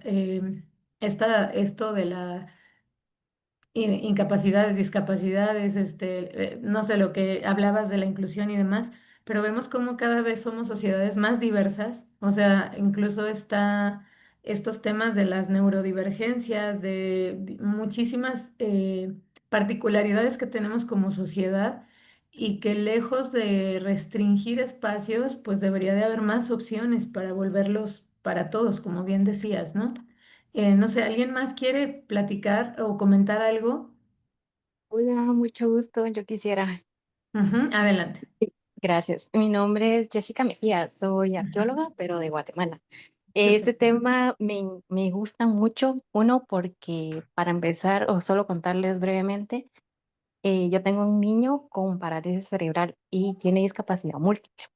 Entonces, los temas acá en Guatemala sobre arqueología para todos, como este que ustedes manejan, a mí me encantan. Sobre todo porque en diferentes ocasiones implementamos con algunos compañeros este tipo de talleres y capacitaciones al museo, ¿verdad? Justamente los temas que abarcó ahí María sobre cuáles son los términos correctos, un poquito de legislación, que Guatemala como es Estado parte ante la ONU, ante todos estos derechos, ¿verdad? Entonces, María, primero, felicidades, me encantó la presentación, la ponencia, lo que has trabajado, muy acertado a todo lo que es la ley, cómo lo ven las personas con discapacidad, cómo se sienten ellas, entonces me gustó muchísimo. Y yo quisiera como preguntarte, como obviamente solo fue una parte de la discapacidad, ¿verdad? ¿Has tenido experiencias con algún otro tipo de discapacidad en estas experiencias que tú has podido documentar? Sí, muchas gracias. Sí, ya una vez cuando me empecé a involucrar un poco más con las personas con discapacidad visual, pues ahí empecé ya a platicar con otras, ¿no? Por ejemplo, con el caso de la discapacidad motriz, con quien también tuve mucho contacto, por ejemplo, para las preguntas que yo me hacía, realmente no había como una gran diferencia, porque yo lo más que nada como de los discursos y de las estrategias, de procesos de aprendizaje, ¿no? Entonces, en una persona con discapacidad motriz, pues básicamente esto no aplica mucho, es más que nada como cuestiones de desplazamiento, pero me empecé a involucrar con personas sordas y obviamente para mí fue completamente difícil porque no sé hablar lengua de señas. Empecé a aprender y sé algunas cosas muy básicas, pero no podría yo, mantener una conversación con una persona sorda, ¿no? Entonces, pero me abrió mi campo y justo lo que me gustaría dar el siguiente paso es atender a personas con discapacidad auditiva. Pero, por ejemplo, con esta discapacidad que tú mencionas, yo nunca he tenido una experiencia y siempre he sabido que ese sería un verdadero reto para mí, porque ya estamos hablando como en aspectos más como desde la psicología, ¿no? Y la verdad es que para esta investigación yo no abordé aspectos como muy hacia la psicología o estos procesos más como mentales, sino más bien hacia las cuestiones como funcionales. Pero solamente tuve acceso, te digo, personas con discapacidad motriz y con discapacidad auditiva y obviamente ceguera, pero me falta muchísimo. Es más, pues no digo que me falta muchísimo. El campo es amplísimo, ¿no? Y estaría padrísimo que más gente empiece a involucrarse hacia otros aspectos en los que yo no pudiera abordar. Por ejemplo, tú estaría padrísimo, ¿no? Que empieces a desarrollar proyectos, o no sé si ya también estás trabajando en ese tipo de proyectos atendiendo a este tipo de públicos a los que yo no he tenido acercamiento y se me haría muy difícil tenerlo. Gracias. Sí, fíjate que sí he llevado a cabo este tipo de proyectos. Mi enfoque es obviamente a niños con discapacidad múltiple, donde aplican la motora, la visual y todo. Ha sido una experiencia muy grata porque uno se termina dando cuenta que no solo involucra al niño, involucra a la familia, a los centros a los cuales asiste. Entonces, sí, tengo unas experiencias por ahí documentadas en 3 museos que llevamos acá en la ciudad de Guatemala, que sí me gustaría mucho poder seguir teniendo contacto con ustedes para intercambiar ideas y experiencias por ahí en el camino. Ay, muchas gracias, me encantaría que nos pasaras tu contacto para mantenernos en comunicación. Con gusto. Yo te Gracias. escribo al correo. Gracias. Muchas gracias. Pues muchas gracias. Bueno, eso creo que es muy, muy importante porque de pronto, como bien decía Mar, cada persona, a lo mejor cada proyecto tiene su personalidad, pues desde las necesidades propias pues, de por qué realizarlo, el para qué, ¿no? Lo que decía Mar al inicio, o sea, bueno, muchas veces queremos resolver cosas muy prácticas como el conservar, el divulgar de forma pues digamos como sistemática, pero bueno, a veces tenemos necesidades muy particulares, incluso Mar decía, bueno, yo también soy mamá y demás, y también cuando te vuelves, bueno, tu perspectiva no es solamente de investigador, sino a lo mejor ya de una persona que se vuelve también consumidor de cierto producto, o que quieres fomentar ciertos valores o ciertas acciones dentro de tu círculo. Por ejemplo, ahorita que compartía Jessie, bueno, yo soy mamá de pronto también las necesidades cambian y en ese sentido, pues también te vuelves parte, pues, de esa dinámica, ¿no? A lo mejor puede ser, pues bueno, tú como decías, bueno, esto que compartías, bueno, puede ser parte de conocer un público, pero también como familia, conocer las necesidades que como familiares tienen cada sector al al buscar espacios donde puedan los niños que van a ser los futuros hombres, o futuras sociedades, desarrollarse, ¿no? Y crear las mismas posibilidades, porque si bien lo que nos compartía Mar, que me parece muy importante, o sea, que todos tuviéramos derecho y acceso a las mismas condiciones de educación, a los mismos disfrutes, a las mismas posibilidades de asistir a espacios, pues incluso esto me impresiona un tanto porque yo había visto algún tipo como de conciertos para gente, bueno, por ejemplo, con incapacidad auditiva, por ejemplo, que son con luces y demás, pero sí esto que decías del ruido para una persona con discapacidad visual, de pronto sí no lo había percibido de esta forma y puede ser muy impresionante en el sentido de cierto, o sea vamos a lo mejor restringiendo ciertos espacios por pensar que al darles como un acceso, bueno, porque es lo que tú consideras es lo correcto, sin considerarlos, estás restringiéndolos en otros. Perdón, la voz, es que hace frío extraño. Bueno, me gustaría, si alguien más tiene preguntas, aquí pusieron algo en el chat, igual lo leemos y mientras alguien que se vaya animando a preguntar o compartir, sería muy bueno. Bueno, aquí decía una pregunta, ay, perdónenme, es que luego mi chat se mueve todo.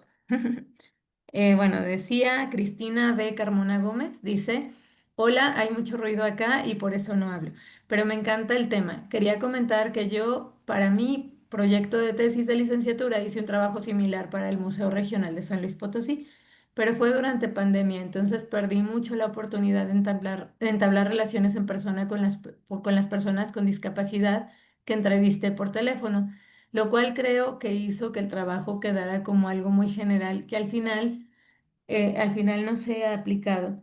Más adelante trabajé un tiempo en un museo y quería ir haciendo cambios. Perdón, es que les digo, se mueve. En el museo y quería ir haciendo cambios para que sea más accesible para personas con discapacidad, pero al parecer era difícil en cuestión administrativa. Quería preguntar para ti, ¿cómo fue el proceso administrativo para realizar este tipo de proyectos? También quería preguntar si nos puedes compartir tu tesis. Gracias. Va, pues muchas gracias a ti, Carmina.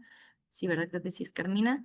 Perdón, Cristina, era Carmona, Cristina Carmona. Cristina, sí. Ujú. Pues muchas gracias a ti, Cristina, y claro que sí, estamos en comunicación. Sobre este tipo de procesos, mira, yo cuando me acerqué al Museo Zacatecano fue muchísima apertura, hablé con la directora y hablé con varias personas y todos me dijeron adelante, pero lo que yo iba a hacer no era todavía aplicar la propuesta. Mi tesis consistía más que nada en diseñarla.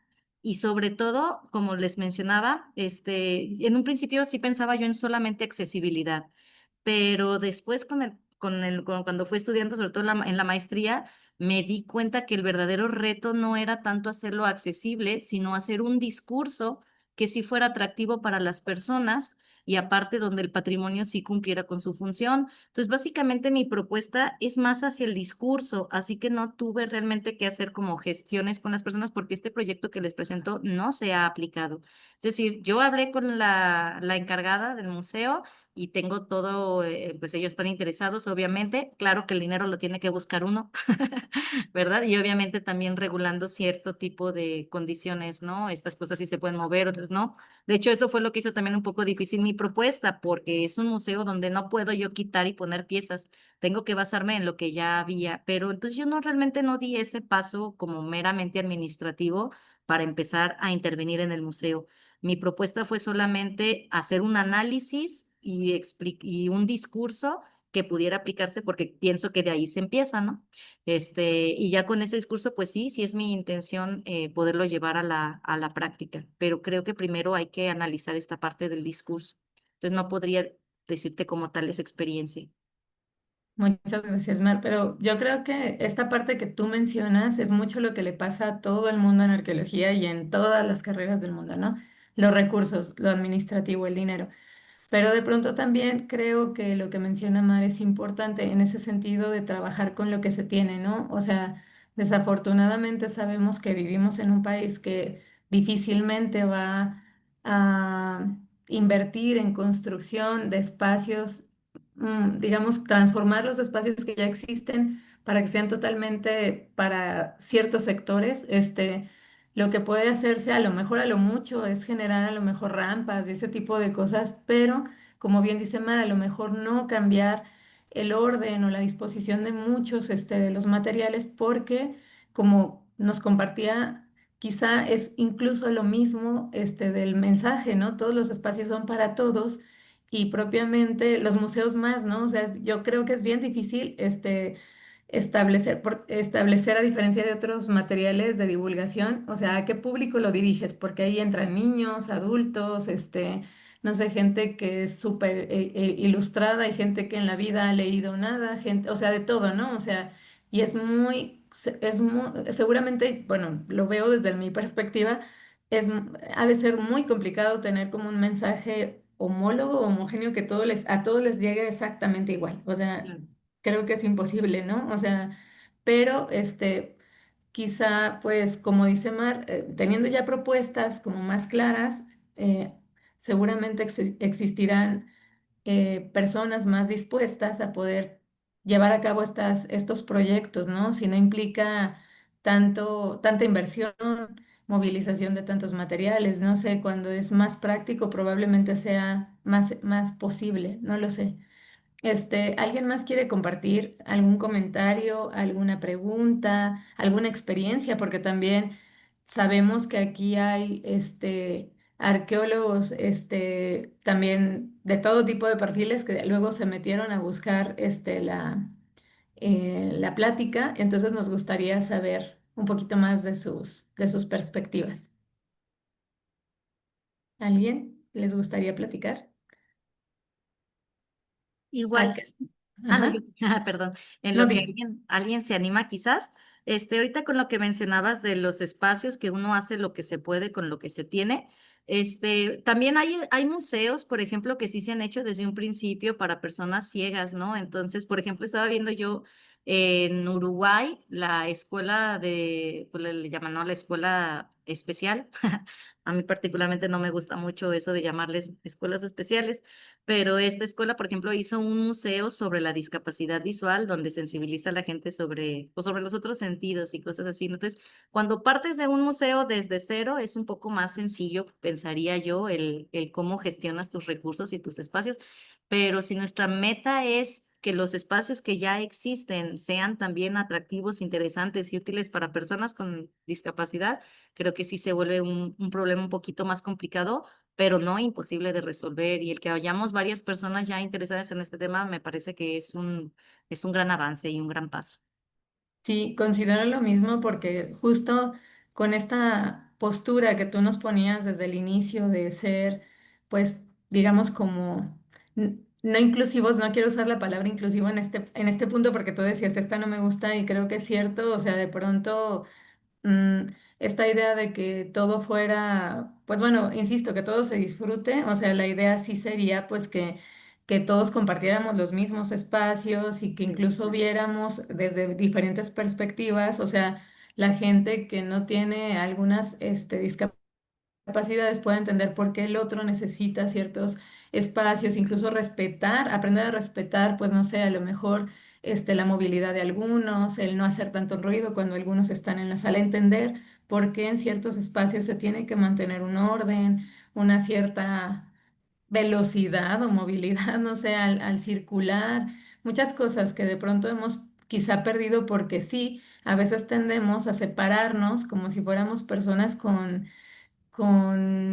curiosidades distintas que, como bien decías, yo creo que si bien a lo mejor en habilidades o en condiciones podemos tener algunas diferencias, yo creo que en imaginación, en inquietudes, en preguntas, básicamente tenemos las mismas, ¿no? Yo creo que todos quisiéramos saber, pues, de básico, de dónde venimos, por qué nos parecemos, por qué comemos lo que comemos, mil cosas, que seguramente no surgen a todos los días. Entonces, esto me parece como que, como bien dices, yo creo que sería muy bueno estar generando discursos que nos incluyan a todos, en preguntas más o menos similares. Pues yo quisiera, bueno, quisiera ver si alguien más quiere preguntar y si no, luego yo pregunto, Sí, ¿qué ajá, tal? adelante, oí por ahí. Ujú. Sí, ¿qué tal? Buenas tardes. Buenas Soy también tardes. arqueólogo, soy de Ujú. Perú Mucho y gusto. para mí es algo muy interesante. No sé, será por el tema de las búsquedas que hice por internet, pero me pareció el evento y las cosas creo que suceden por algo. Entonces yo estoy bien encantado con la presentación de la colega. Y eso para mí es algo muy importante porque yo estaba más que todo en el otro bando, en el tema más académico, más de cosas de difusión más que divulgación, y es donde ahora considero que uno debe mirar, ¿no? Ya el discurso para la gente que tiene un idioma complejo como el nuestro, no es fácil decirle a la persona como usted menciona, ¿no? Que no tiene ningún tipo de preparación en términos que nosotros utilizamos, sienten ese rechazo por parte de los arqueólogos y no se interesan en la arqueología. Y yo, por ejemplo, yo estoy ahora trabajando en un lugar de la selva alta de la Amazonía peruana, entonces ahí veo también el contraste, ese contraste de que normalmente yo soy de la costa, estamos tan acostumbrados a ver las cerámicas escultóricas, pero cuando ya te cambias de realidad te das cuenta de que la gente, si la gente que puede tener acceso no le interesa, ¿qué tanto acceso tuvo las personas que no pueden ver? Y eso a mí aquí, por ejemplo, eso me ha generado bastante interés. Y es más, gracias a la presentación de la colega, me ha generado todavía más preguntas todavía para poder desarrollar en un contexto que considero fértil, porque no se hace nada. Creo que eso es lo positivo cuando entras en un lugar donde tienen muy poco desarrollo. Y yo a ustedes les agradezco también que se preocupen por estos temas y en un tema y en asociado también con lo formativo, si es que estas experiencias no se materializan en un artículo o en una publicación, la gente que está acostumbrada al tema académico no van a estar dentro de su panorama. Y creo que ahí también se pierde fuerzas. He escuchado, he visto aquí, por ejemplo, en el Perú, en la costa, hacen muchos eventos del tema de frisos, relieves en estructuras, pero no se materializan en algo académico y eso pierde fuerza porque mañana más tarde esa noticia, ese artículo que aparece en un periódico, en un noticiero, pierde relevancia, pero en el tema académico, el alumno que está en formación no está dentro de su perspectiva y creo que ahí también es un punto que debemos nosotros tomar en consideración. Por eso yo estoy muy interesado, a la colega le estaré escribiendo esto. Me parece muy, muy interesante todo lo que usted ha comentado. Aquí en el Perú tenemos ciertas carencias en esos aspectos, pero creo que es una buena oportunidad para comenzar algo nuevo. Yo les agradezco nuevamente y de verdad, qué bonito esas experiencias. Muchas gracias, Denis. Bueno, yo puedo responder, ¿verdad? Sí, sí, ajá. Yo sí coincido contigo en que tanto la difusión como la divulgación es algo sumamente importante, ¿no? Son dos estrategias de comunicación para públicos diferentes y ambos súper necesarios de atender porque necesitamos mantenernos comunicados entre nosotros sobre lo que se está aprendiendo y se está haciendo para irlo mejorando, ¿no? Y si no se escribe, tienes razón, es muy difícil que se mantenga. Y sobre la divulgación, también a mí me gusta mucho escuchar tu perspectiva porque lo cierto es que a veces, tristemente, yo escucho perspectivas desde los mismos arqueólogos donde dicen que eso para qué, ¿verdad? O que eso no nos corresponde a nosotros o que nosotros ya estamos haciendo nuestro trabajo únicamente con investigar. Y creo que la arqueología es tan amplia donde hay personas que pueden dedicarse a la investigación y quienes pueden dedicarse a la divulgación, que como bien mencionas tú, a lo que para nosotros arqueólogos, historiadores es significativo, pues no necesariamente lo tiene que hacer para las personas, ¿no? A mí me parece súper interesante acá en México saber cuál es el periodo formativo o el epiclásico, y yo podría decir, es que ¿cómo un arqueólogo no puede saber qué es el epiclásico? Pero para una persona que no es arqueóloga, ¿por qué eso debería de ser significativo? Entonces, a lo mejor no hay necesidad de divulgar ese concepto del epiclásico, pero hay significados que para esas personas sí pueden ser útiles y son los que nosotros como arqueólogos debemos de saber identificar y decir, bueno, le comparto esto porque esto sí le puede servir y le puede ser útil y necesario para su vida cotidiana, ¿no? Esto no, esto me lo dejo yo académico con mis colegas, pero este significado sí lo debo de compartir y veo muy importante que los arqueólogos historiadores, siempre que hacemos investigación, al menos reconozcamos para qué le sirve eso a las personas en un panorama más amplio. Sí, igual no tenemos que hacer todos divulgación, pero sí mínimo reconocer que algo de lo que estoy investigando le va a servir a las personas en algún momento. Pues, muchas gracias, Denis, por tu intervención.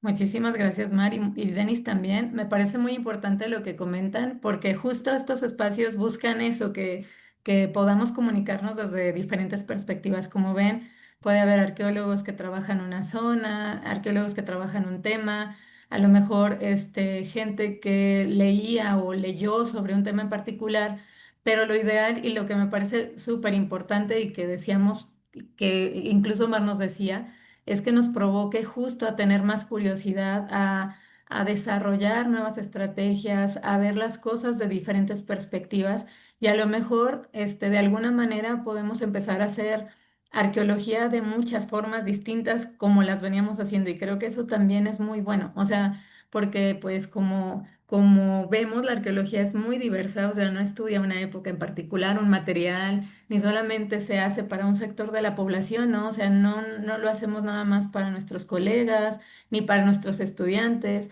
sino que también la gente le gusta de la arqueología y de pronto, pues, esto que es, que se resalta de que sea significativo, pues, de que les interese, que les llene, que de pronto sea algo que puedan compartir y decir, bueno, es que hoy aprendí tal cosa y me significó esto, o sea, me quedé con este conocimiento y ahora a lo mejor todos vamos a entender pues el mundo de una forma distinta, a lo mejor ya vamos a ver la posibilidad de, no sé, de crear recursos o hablar o acercarnos a escuchar más a la gente para entender qué les podemos nosotros contar o compartir de nuestras experiencias, porque es cierto que luego somos a veces muy técnicos o muy especializados en muchas cosas, pero a veces también nos hace falta o queremos también compartir historias sin tantos tecnicismos, pero a veces no sabemos cómo. Entonces, está padre estas posturas. Yo los invito también aquí un comercial. Nosotros tenemos una revista que se llama Chicomostoc, es una revista de ciencia abierta y pues ahí pueden compartir sus trabajos. Básicamente la idea es que también toda la gente que gusta de arqueología pueda leerlos ahí. O sea, bueno, es arqueología, antropología y temas afines también, para poder, pues eso, que no, como bien decías, Denis, yo creo que, bueno, algunas cosas, mucha gente espero vea esta charla en diferentes momentos, la comparta, la procese, la disfrute, le pegue y siga haciendo cadenas para hacer muchos estudios parecidos o similar o digamos enfocados a estos sectores o a, no sé, a lo que crean. Pero si no, pues bueno, los que no alcanzaron a verla, que igual, si quieren Mar publicar algo con nosotros, pues estaría perfecto. Y si alguien más también se anima, pues ahí está. O sea, les comparto aquí el link por el chat. Y no sé si alguien más quiere compartir o preguntar algo. Creo que aquí hay, ¿verdad? Una pregunta, discúlpenme. Bueno, Alba Díaz dice, buen día. Una disculpa, tengo que retirarme, pero agradezco mucho todo lo que compartes, María del Mar y compañeros. Me llevo muchas reflexiones sobre la cocreación y participación de las personas en el museo y sobre los aprendizajes que emergen cuando las comunidades colaboran directamente en la interpretación del patrimonio. Pues, bueno, no sé, Mar, ¿quieres decir algo? No sé, al No, respecto. pues ya, yo creo que ya se salió Alba, pero igual le Sí. agradezco mucho su comentario y creo que sí, yo me acuerdo de estas discusiones, cuando uno trabaja, por ejemplo, en este caso que yo trabajé con personas con discapacidad, que en nuestros artículos académicos y eso, ¿cuál es la función o cómo aparece esta persona, ¿no? Como interlocutor, como etnografiado, no sé, hay como algunas palabras que de repente hay que tener mucho cuidado, pero justo como lo menciona Alba, creo que es eso, es esa colaboración directa entre quienes saben una cosa y quienes sabemos otra cosa, porque uno, cada quien por su propia cuenta no lo va a poder lograr. Por eso yo decía a mí, lo ideal sería que algún momento una persona con discapacidad visual se metiera a estudiar arqueología y se metiera en temas de divulgación y en temas de museo, y creo que haría los mejores museos. Y aún así habrían diferencias, ¿no? Porque no todas las personas Sí. ciegas tienen las mismas necesidades, pero a lo mejor esa persona lo podría saber muchísimo mejor que yo. Pero en lo que eso suceda, creo que esos trabajos colaborativos, por ejemplo, son muy útiles y creo que también fue de lo que yo más disfruté de este proceso, la colaboración. Qué bonito eso, sí es cierto. Eso que mencionas, pues bueno, yo creo que la arqueología y todas las disciplinas son muy diversas y también todos los trabajos que se generan desde dentro, o sea, jamás van a ser como definitorios, es decir, son propuestas, ¿no? Y sirven para hacer una aproximación, un acercamiento, no sé, te generan, pues bueno, son herramientas, pero como bien dices, a lo mejor solamente cubren necesidades específicas de un área. Ojalá pudiéramos ser, o sea, que cubrirlo todo, pero es muy difícil. Incluso lo que decías, o sea, en esto de la discapacidad visual, pues bueno, hay grados, hay pues incluso hasta, no sé, hasta consideraciones diferentes de muchos sentidos, ¿no? O sea, lo que decías, bueno, entre comillas, mucha gente tenemos esta referencia de, ay, bueno, la normalidad, y en la normalidad hay un montón de cosas que no son normales y que de pronto también, bueno, cómo lo enfrentamos? Entonces, creo que lo que dice Mar y que, bueno, lo dice abiertamente y entre líneas es soltémonos a hacer muchas cosas. Lo decía también de muchas formas, o sea, acérquense ahora sí que a sus preguntas, a sus curiosidades, no tengan miedo de preguntar lo que nos comentaba ella, incluso de hacer preguntas directas, como ella nos comentaba con sus guías, con sus mediadores, de decirle, bueno, ¿cómo le llamo a mi objeto de estudio? Bueno, insisto, suena feo decir objeto, pero en el sentido de cómo le digo, o sea, sin ofender, pero es más fácil preguntarlo que ponerle uno motes o nombres sin cuestionarlos a ellos de, oye, a mí me resulta mejor que me digas así, aunque para uno resulte brusco, pero resulta que ellos deciden, llámame así, o sea, prefiero a que me estés poniendo, qué sé yo, qué otra cosa, de nombre. A lo mejor acá, o sea, los que estamos acostumbrados a lo mejor a trabajar con cosas inmóviles como cerámicas y esas cosas, nadie nos va a poner un pero de por medio, pero sí, vale la pena a lo mejor preguntarle también a con quién compartimos, a ver qué te gustaría saber de la cerámica, o sea, para qué te gusta, o sea, por ejemplo, a ti que te gusta dibujar, qué te gustaría saber de los que pintaban antes o con qué pintaban, esas cosas también, a lo mejor sería bueno, a lo mejor no trabajamos con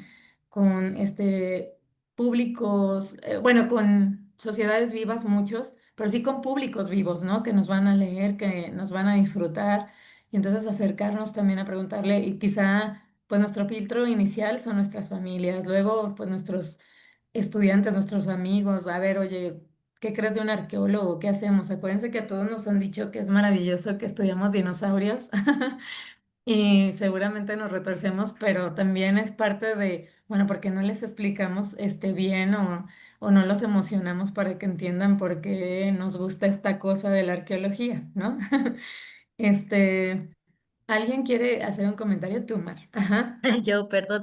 Es que No, justo eso que adelante. decías, por ejemplo, esa idea, ¿no? A veces pensamos que la gente es muy ignorante porque desconoce tal cosa, pero no tenían por qué saberlo. A lo mejor somos nosotros quienes no lo estamos compartiendo de la manera adecuada o en los lugares adecuados. Muchas veces es no tener conocimiento.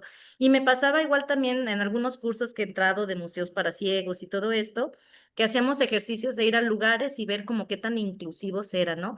Y todo era como una crítica. Uy, no, pues no tienen señalamiento, no tienen, sabe qué. Y a lo mejor no es por mala onda, sino porque lo desconocen. Creo que estamos Ujú. afortunadamente en un momento donde ya se empieza a observar esta necesidad de hacer los espacios donde todas las personas podamos caber. Entonces, el hecho de que todavía no se aplique no quiere decir como que es una falla, sino como algo que se pudiera mejorar. Ahora, si tú hablaras conversación con ese museo y dijeras, ay, no, ¿para qué? Si nomás nos visitan como 3 personas ciegas o algo así, no vale la pena invertir. Ahí sí uno diría, aquí hay un problema, pues sí, de conocimiento también, pero también como un rechazo al cambio, ¿no? Entonces, siempre, por eso es que la divulgación es tan importante, porque es comunicar de la manera más efectiva para que sí se pueda lograr nuestro mensaje y ahí también es ese reto, pues, pero sí, eso quería compartir. Muchas gracias. No, muy bien, Mar. Yo creo que es cierto. Yo creo que es muy relevante todo lo que nos dices, porque es cierto, de pronto tenemos como muchos filtros, ¿no? Muchos miedos, muchos, no sé, como incluso esta idea de, pues, pues de trabajar justo con muchos protocolos, pero sin atrevernos a veces a decir, bueno, es que me nace preguntar tal cosa, o quisiera saber. Porque también piensen que somos, o sea, estudiamos hombres, pero también somos nosotros hombres, humanidad, pues, porque luego es esto del género, pero me refiero a que somos seres vivos, que tenemos curiosidades, insisto, y de pronto también aprendernos a escuchar sin esos filtros de no, soy el profesor, el maestro, el super arqueólogo. También puedo tener dudas y curiosidades de las más simples y también es válido que le pregunte a la persona que me está guiando, o a la persona no sé, a la persona más sencilla, oiga, disculpe, ¿cómo se hace tal cosa? Y explíqueme y me puedo sentar a aprender. O sea, es muy importante también cambiar de perspectiva y justo por eso es que nosotros queríamos tener estos espacios para que podamos, pues aprendernos y disfrutarnos un poco de no siempre el mismo formato de, híjole, rápidamente presenta los resultados y dime cómo te fue y te fue súper bien. No, sabemos, o sea, así como nos contaba Mara, a lo mejor había algunas cosas que, chin, tuve que hacer esto, a lo mejor esto me costó más trabajo o tuve que ir a buscar tales cosas, no funcionaron, o sea... Realmente pasan un montón de cosas y lo sabemos. Muchas cosas, las proyectamos de forma perfecta o las vemos, las visualizamos o las imaginamos, como decía Mar, o sea, en la mente, no necesariamente visuales. Y ya cuando suceden, no son como lo pensábamos y no pasa nada, ¿no? De pronto es parte del proceso y es bueno que tengamos estas experiencias. Bueno, aquí, no, me escriben a mí algo. Quisieras tú, ser, mira, a mí me parece que podríamos estar 1000 horas aquí, platicando, pero me gustaría mucho que sí nos dieras la posibilidad de que nos des, bueno, ustedes nos llevamos muchas reflexiones, pero yo creo que así, que tú nos dieras como un cierre, pues no para siempre, sino un cierre motivador que nos generara, bueno, no sé, como algo que tú quisieras que nos llevemos. Como decías, yo creo que cada quien se lleva muchas experiencias diferentes y a lo mejor proyectos que surgieron, a lo mejor ganas de hacer cosas, pero tú qué quisieras como, ¿con qué te gustaría cerrar como esta sesión? Eh, pues yo quisiera cerrar con ese mensaje motivador, decir que nos sentamos muy felices y muy satisfechos de la disciplina que decidimos estudiar, porque es una disciplina sumamente útil y necesaria para el bien tanto de la sociedad como del medio ambiente. Entonces, a mí me parece de lo más valioso que tengamos la posibilidad de dedicar nuestras vidas a algo que ayuda a los demás. Entonces, que reconozcamos que la arqueología o la historia ayuda a los demás, me parece algo súper, súper necesario en estos días sobre todo. Entonces, eso por una parte, ese potencial que tiene la arqueología.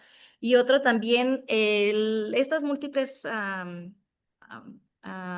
formas que tenemos ahora de ejercer nuestra profesión, ¿no? Desde la investigación, desde la divulgación, desde el trabajo directo con las comunidades, que reconozcamos entonces cómo es que la arqueología puede ser tan amplia y y tiene tanta importancia y necesidad en muchísimos aspectos de la vida cotidiana.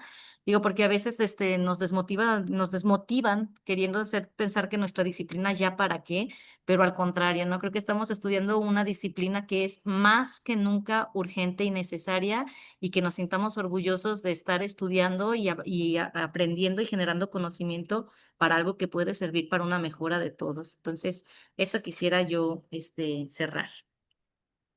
Muchísimas gracias, Mar. Eso, yo creo que lo que tú nos dejas es muchas posibilidades, las ganas de ponernos pues a escuchar más. Yo creo que eso, o sea, escuchar, ver, sentir, justo lo que nos dejabas ver, o sea, estas diferencias o pues sí, estas particularidades que podemos llegar a tener como personas y como públicos que nos pueden leer o como receptores, porque piensen que si bien a lo mejor no todos trabajamos museos, o sea, si esperamos que alguien nos lea o que alguien nos escuche o que a alguien le guste lo que hacemos, ¿no? Entonces, creo que lo que nos compartes es súper importante porque, o sea, tenemos que aprender a ver o a buscar ver o sentir o percibir, vaya, a quienes les estamos transmitiendo cosas. Entonces, para otra vez, como lo que decía Mar, bueno, si ustedes quieren que nuestros mensajes, independientemente del sector que trabajemos, lleguen o peguen o provoquen, pues busquen escuchar a esos públicos, rastreen que necesitan. Por ejemplo, incluso me deja como abierta esta posibilidad los que trabajamos con estudiantes, ¿no? También, ¿qué necesitan aprender? ¿Qué es lo que les sirve realmente? ¿O qué quieren ellos hacer? Porque también ellos a lo mejor no trabajamos en museos, pero son nuestros públicos constantes. Y pues yo creo que es importante también escucharles y verles, sentirlos, incluso esas emociones de, me quedó claro esta idea de de los maestros que pueden hablar 1000 horas y que de pronto los alumnos pueden tener cara de ¿y a dónde? ¿O qué está diciendo? Justo, yo creo que puede ser un muy buen ejercicio para todos saber, entender, pues bueno, cómo nos comunicamos y cómo también incluimos, cómo también, incluimos, bueno, sé que te Ujú. hace ruido, pero en ese sentido, cómo de pronto pues sí, hacemos que todo sea justo arqueología para todos en ese sentido de que sirva, de que les interese, de que les guste y no necesariamente que les guste lo mismo que a nosotros, ¿no? O sea, a lo mejor les guste otra cosa que digas, híjole, es que a mí me encanta la arquitectura, sí, pero al otro no, y le gusta, no sé, las piedras, a lo mejor le gusta la vida más cotidiana, o sea, cómo comía la gente, cómo iba pues sí, decía un arqueólogo, iba al baño, de pronto esas curiosidades que son tan normales, cómo la gente circulaba de una casa a otra, no sé, esas cosas normales, iba a decir, bueno, o diarias, Cotidianas. Ajá. ujú, cotidianas, pues entonces también, pues a mí me encantó. Yo espero, ojalá que no sea la primera, sino que sean muchas más. Sé que trabajas muchas más cosas. Y pues ojalá puedas estar con nosotros en otra sesión y que pues, igual tú o alguien más del público se animen a publicar en Chicomostock. Ya saben que tienen ahí un espacio abierto Y pues este espacio está abierto para también quien quiera colaborar en ponencias, en conferencias, como vieron, espacio de diálogo, pues yo creo que de disfrute, eso esperamos. Y pues bueno, los invitamos a a la próxima sesión del jueves 27 de noviembre. Bueno, vamos a tener una conferencia que les leo el título para que ojalá se vayan motivando y vayan haciendo anotaciones en en sus agendas. Bueno, este tema que tenemos es las estudio. Como ven, bueno, nuestro ciclo o nuestro foro es muy diverso. Hay de todo tipo de visualizaciones de la arqueología y lo que buscamos es justo eso, lo que provocar, o sea, provocar que la gente se interese, que se enamore, que les sirva el conocimiento para lo que ellos quieran, o sea, desde hacer investigación o simplemente para platicar en una tarde o para no sé, ver con otros ojos, las cosas que están pintadas en la pared, no sé, o sea, lo que ustedes crean que les puede interesar de estas pláticas, para nosotros es importante tenerlos acá y es un gusto. Pues les agradecemos mucho que estuvieran aquí, a los que asistieron, a los que participaron, a los que van a compartir si es que lo hacen. Luego les pasamos también el video ya digamos, de forma compacta y les agradecemos su tiempo. Y a ti, Mar, gracias nuevamente. De verdad está, bueno, yo sabía que es un tema súper importante e interesante, pero yo sabía que también les iba a gustar a mucha gente y pues ya ves, y pues mucha gente que se lo perdió, lo va Ujú. a poder ver en Facebook, lo va a poder ver en los canales de la universidad y esperemos que surjan más temas así, y que podamos, pues, justo hacer arqueología para todos. Pues muchas gracias. Gracias, Bonita Adriana. tarde. Hasta pronto a todos. Bye. Estamos en comunicación. Bye. Sí, seguimos.